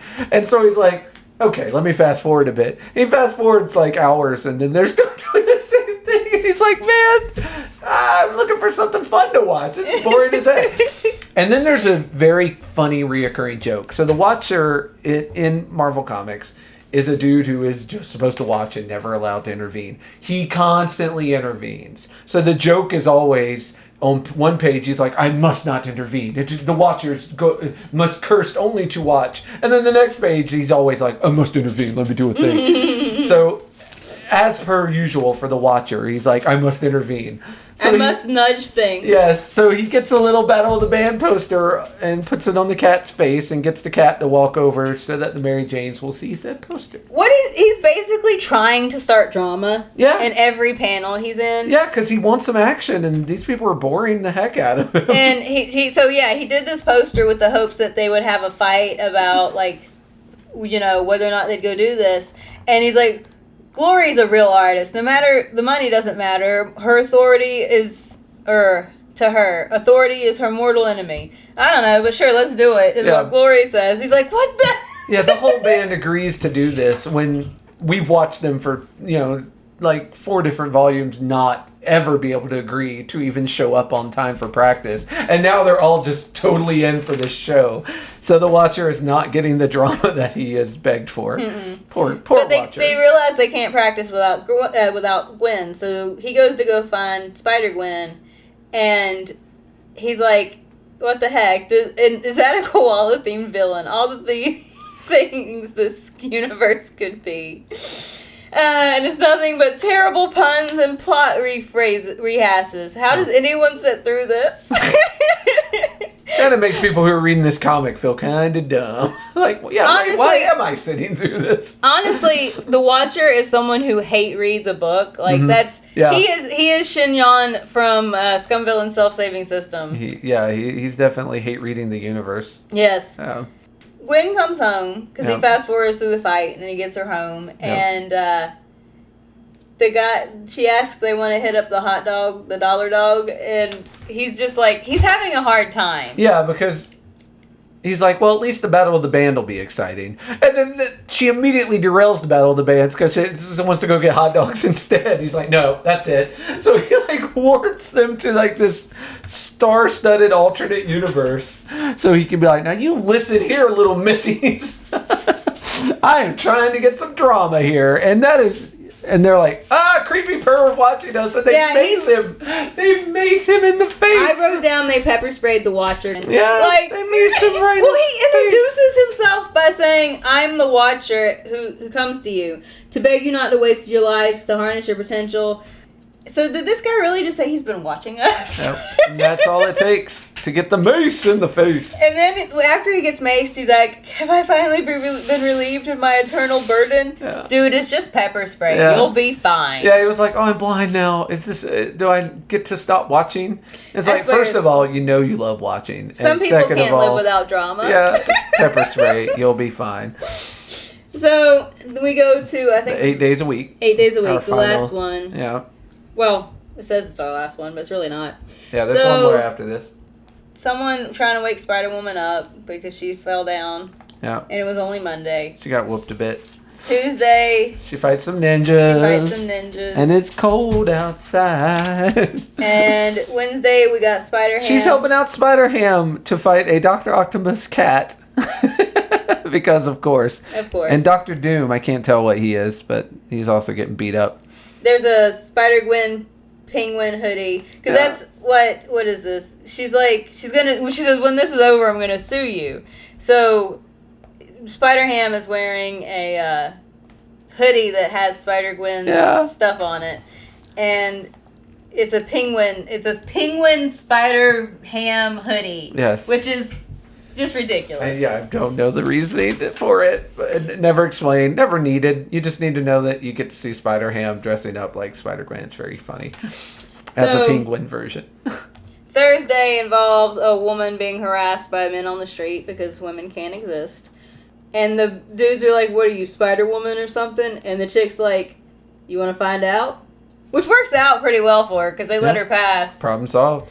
But Spider-Gwen's hanging off the side of the building looking a little... like I'm doing good without even having to do good. Her existence does good, which is true. And she deserves to know that because no one tells her that enough. Oh. We cut to Jessica Drew coming and hanging out with him Friday. And They are...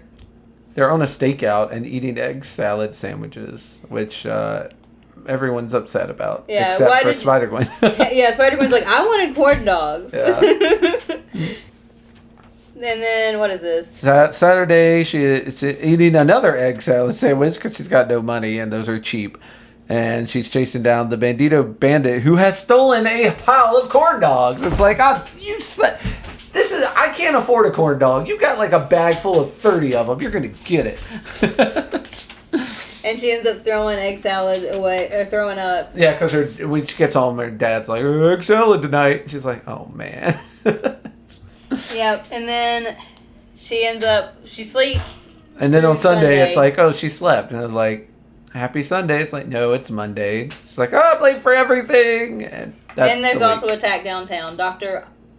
Sharktopus is attacking downtown. You know how we do. Yeah.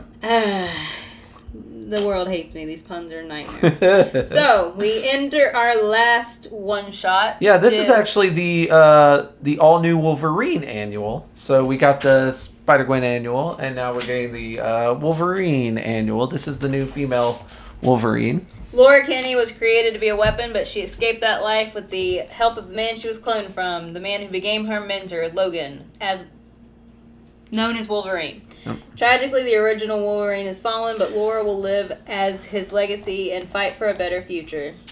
So, Laura's young clone, Gabby, also recently moved in with her, along with an actual Wolverine named Jonathan. Because, again, read Wolverine comics to find out more. I will say on the very first page, they have the schnicked sound, which is one of the most famous onomatopoeias in the Marvel Universe. That is the sound of Wolverine's claws leaving his gloves. Schnick! It's S-N-I-K-T. And man, any Marvel readers will know that sound. So, the comic starts with Gabby putting a mask on Jonathan to protect his secret identity. Yeah, not just because it makes you look cute. I really do appreciate them putting all the masks on all the animals. Poor animals. Yeah, always being costumed up against their will. So, Lady Wolverine has come home, and she acting weird and tries to jump out the window. Imagine seeing that. Your friend is a superhero. They come home in full costume and just run and jump out the window, and you're like, that's not one of your powers. What are you doing? And falls very far and lands on a car. She destroys this car. Yeah. So questions are asked.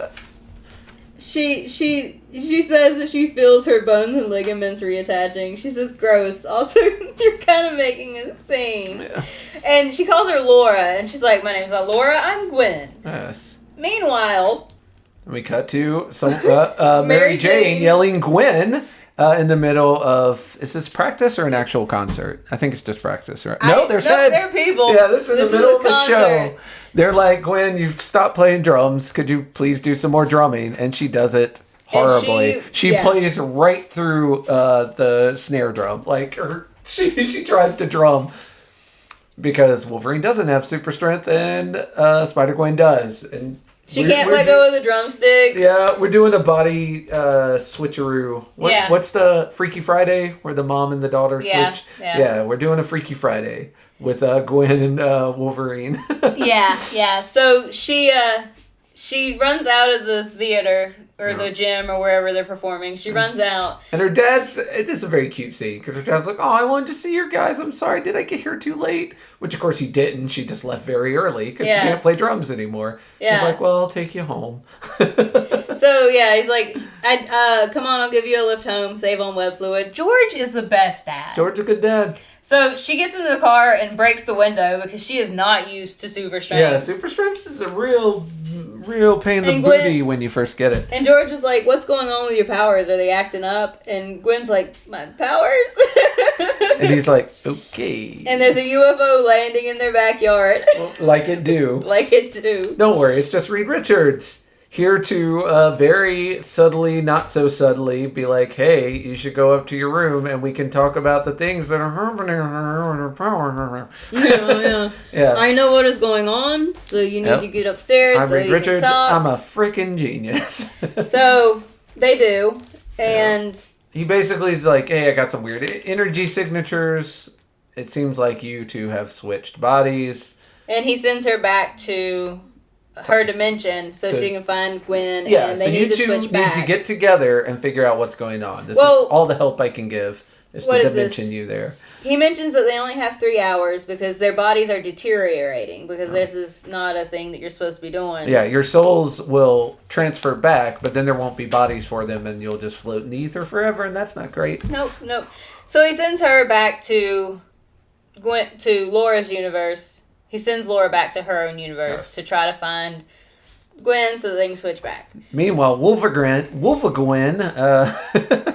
Gwen in Wolverine's body has explained, hey, I don't know how I got here. I'm just here, but I'm not your I'm not whoever you think I am. And it's also a flashback to all the times Gwen has hallucinated Spider-Ham. I wrote down, illusionary Spider-Ham's back again. Gwen really needs someone to examine her skull. But there's definitely some concussion damage here.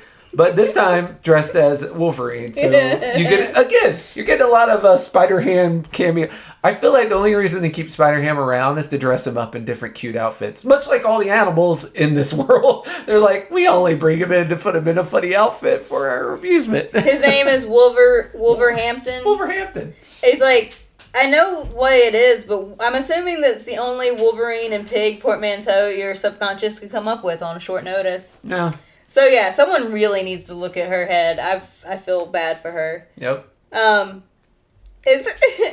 But there's a funny panel right here before you turn the page at the end. It says, so I'm thinking, just somehow your mind has crossed dimensions. Also, I think this Wolverine wants to eat me, which, considering I only exist in your subconscious, is pretty disconcerting.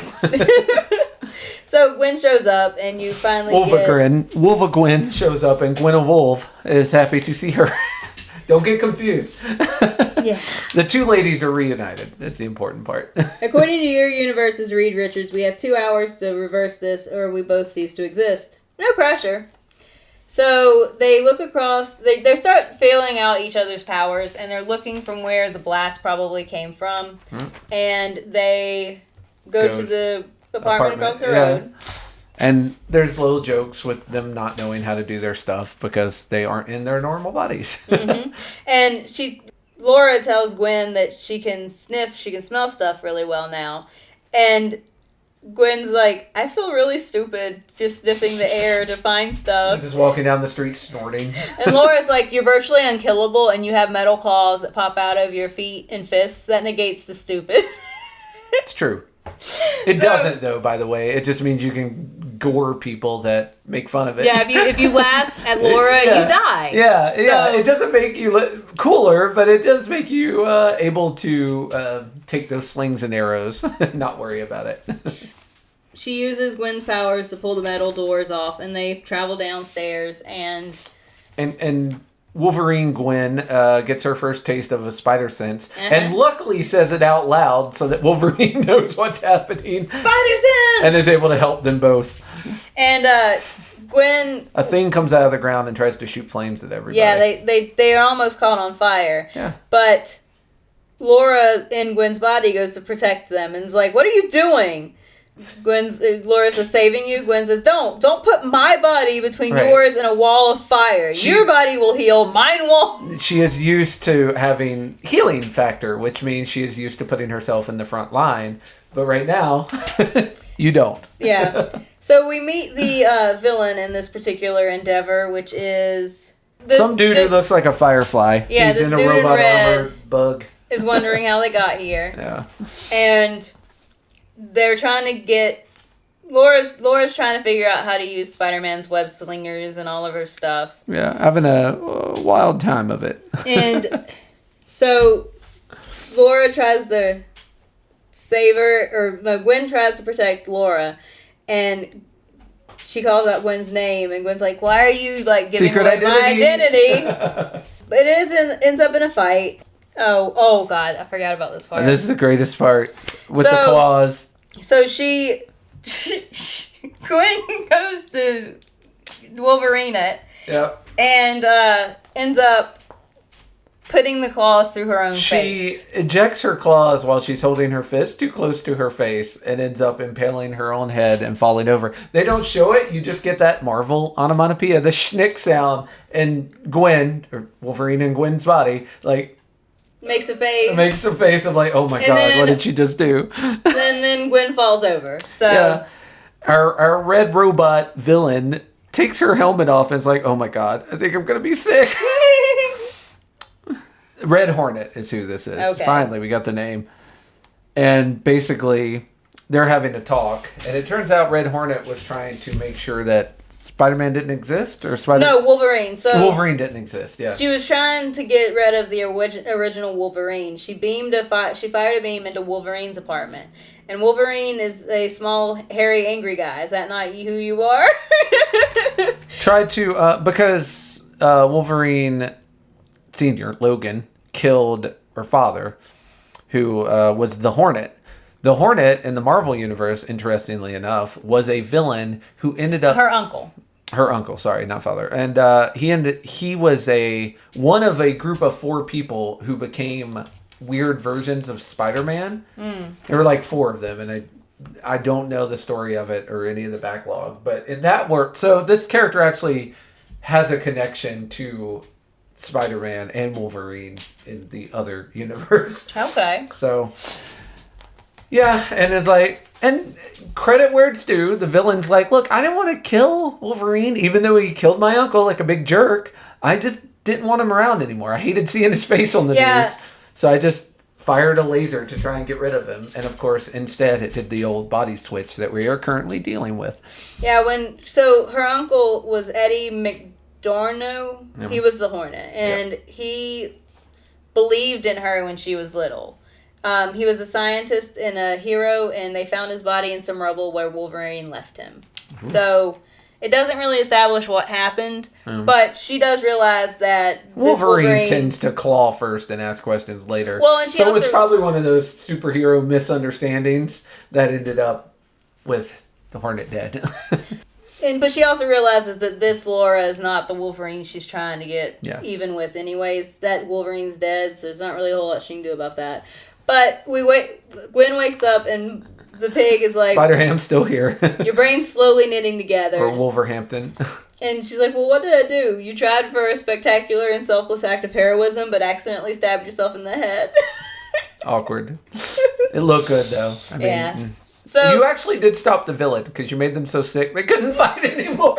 Technically, Gwen saves the day. It worked. Spider-Gwen saves the day. That's one way to do it. Yeah, so Red Hornet's like, all right, I'll undo it. I'll send everyone back where they came from and fix it. Yeah. Which, yeah. Long story short, that's what she do. That is awfully she sends sweet Gwen of her. back. She fixes Laura. And people got their bodies back. Yay. Well, she's like, and she asks, what do we do now? Do we go back to hitting each other? And Laura's like, you didn't technically do any damage, and I'm the last person who gets to lecture anyone about revenge, so, Let me tell you about my mentor. Oh, wait, you already know about him, because he killed your uncle. And then she beams her back into her own apartment, back in her own house, and that's the end of that little one shot. Yeah. And the comic has an ending page, which is really a cute little chibi version versions of Gwen Laura and Wolverine Gwen hanging out. swinging through town. Yeah, it's very cute. It's adorable. You can't have one of these volumes without some chibi. It seems to be a requirement. It does. And honestly, chibi art is some of my favorite. I really like it. I know you're not upset. I get that feeling. So Yeah, yes, cute another bubbles. foray into the Spider-Gwen universe. Big fan. Always happy to check in on Spider-Gwen, see how she's doing. Usually the very answer is cute. bad, but I enjoy it anyway. Look, the story is heavy. Yeah, a little Be heavy. prepared for the angst. Yep. Do you have any questions for me of the big persuasion? All right. Who do you think would be the most fun to see a crossover with Spider-Gwen with? Spider-Gwen? All right. Is it, again, obviously, off the top of my head. I'm going to do a hero and a villain because that's fun for me. Okay. All right. Hero-wise, I like the idea of... I think I want to go with a different X-Men because I like the idea of X-Men, and I want to go with like a straight-laced boar So like Colossus or Cyclops. Cyclops is the poster boy for like straight-laced, boring Boy Scout. So I think because they would play off each other so well, because Gwen is a quipper and a free-loading spirit, and like Cyclops is such a square. I would like the two of them to go on some sort of mutant adventure together, because I think that would be really fun. And I also think that like, I'm sure they've teamed up at some point, but I have no memories of Spider-Man and Cyclops ever hanging out. He hung out with Beast a lot. He hung out with Wolverine a lot. But I just don't ever imagine him hanging... Like, I can't think of a time of him and Cyclops going off by themselves and having an adventure. And it feels like kind of a crime, because Spider-Man, like, those are two very epic mainstay heroes that have just never hung out together. Yeah. I would also like to see what the Spider-Gwen universe version of Cyclops looks like. Oh, that'd be fun. Yeah, so for those two... I don't even know if they have, like, mutants. Yeah, he may just be a dude with red goggles. He's a really weird cosplayer. Yeah, he's a steampunk cosplayer with red goggles who actually just has a laser he built into it. But yeah, so that's my top of the cuff answer. I would definitely like to see that. And then villain-wise... again, off the X-Men universe, I think Spider-Gwen versus the Juggernaut would be super fun, because the Juggernaut just many people cite, older people cite that the issue where they fell in love with Spider-Man is the first time he fought the Juggernaut. Okay. Because it is just he is outclassed totally. Like, Juggernaut is unstoppable, just a tank, and you just have this whole thing of Spider-Man trying his darndest to stop him, and the never say die attitude of Spider-Man versus the just irresistible force of the Juggernaut, and he does beat him in the end. And I would like to see a Spider-Gwen version of that with the Juggernaut, of him just walking or just fighting and pulling on his helmet and just grabbing his leg and trying to jerk him, and him just stubbornly moving on and ignoring her, and seeing how she finally topples that monstrosity that is the Juggernaut. That's all right. Yeah. That would be interesting. Yeah. I like that. What about you? Who's your hero or villain? I don't know for villain, because I don't have as many. I said Andor. Although there's an easy one, I feel like you should. I'll mention it if you don't, but please, go on. I was gonna say Hobie. I actually think it would be really funny, because in the movie, I really enjoy their little buddy cop back and forth, and I really would like to see just a few adventures with just them swinging around, being silly. That'd be a lot of fun, yeah. And Hobie is I feel like he's a really good teammate, and it would be really nice for her to have. That one I was kind of like, that was on my short list, but I was like, man, that one might already exist. I don't want to say that and find out it's already out. Drop the Rex. But drop in the comments if that's one, because we will definitely read that. Absolutely. Yeah. I mean, again, Spider-Gwen is my daughter's favorite, which is the whole reason why we're doing this. And Spider-Punk is my favorite. Yeah. I would absolutely read just them swinging through universes, doing a little bit of like spidering, having some fun. 100%. And as far as villains, I have no idea how they would interact, but put her with Loki. Just see what the heck happens there. That. I have no idea how that would even work, but yeah, do it. I don't care. I really like the fan. So one of my the writer's job to figure it out. Facts. It's one of my favorite fan canons. Is that like, because everyone loves Spider-Man. Mm-hmm. Even the villains, when they get enough time with him, they eventually get to a point where they at least respect him. Yeah, absolutely. So, one of my favorite fan canons for the MCU, Loki and Spider-Man, is the notion that Loki would eventually also come to love Spider-Man.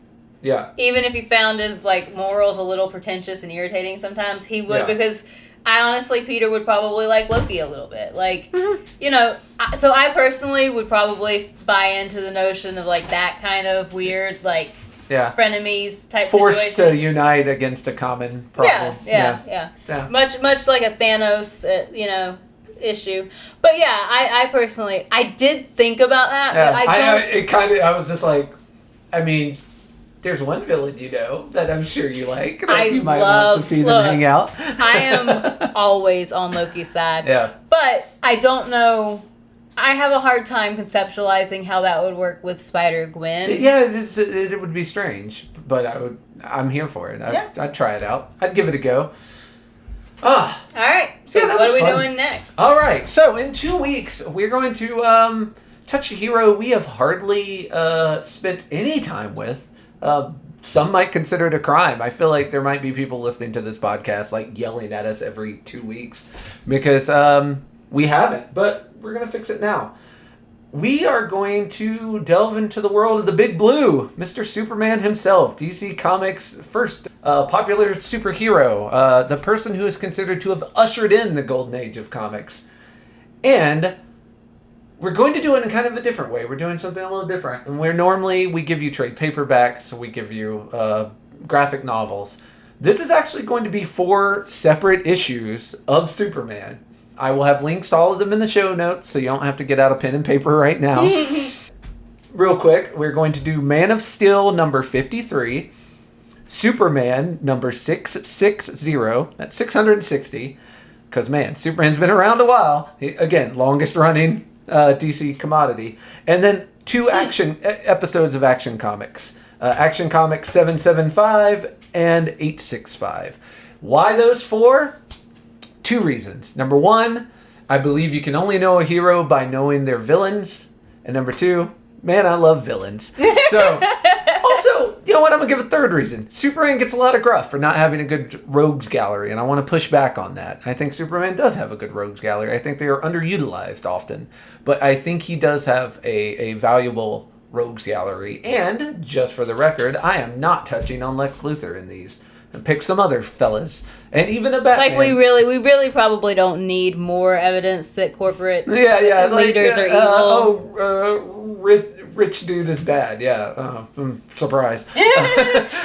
Shocking news, just yes. Although I will always stand up for Lex Luthor because he is much more complicated than he is given credit for. Like, his motivation is not just I'm rich and I like being powerful. His idea is, I'm not saying I agree with it, but I'm saying it's a little more, he's not so simple. His idea is that mankind failed to reach their full potential because this god from another planet came and started solving all our problems for us. And I feel like we have to get rid of him if mankind is to prosper, because he is like this security blanket that we have outgrown, and that if mankind wants to achieve anything, we can't do it in the shadows of these superheroes. And here's the thing. See, it's better. It's not right, but it's deeper. It's a better motivation than him being bald. Yes. It's less simple than his original Superman made me bald, the big jerk. I do think that this is complicated by the offspring that he sires with Superman. Yeah. Some universes. Yeah. There's some complications to be had. But yeah, we're going to look at 3 Superman villains and a Batman villain who often also plagues Superman.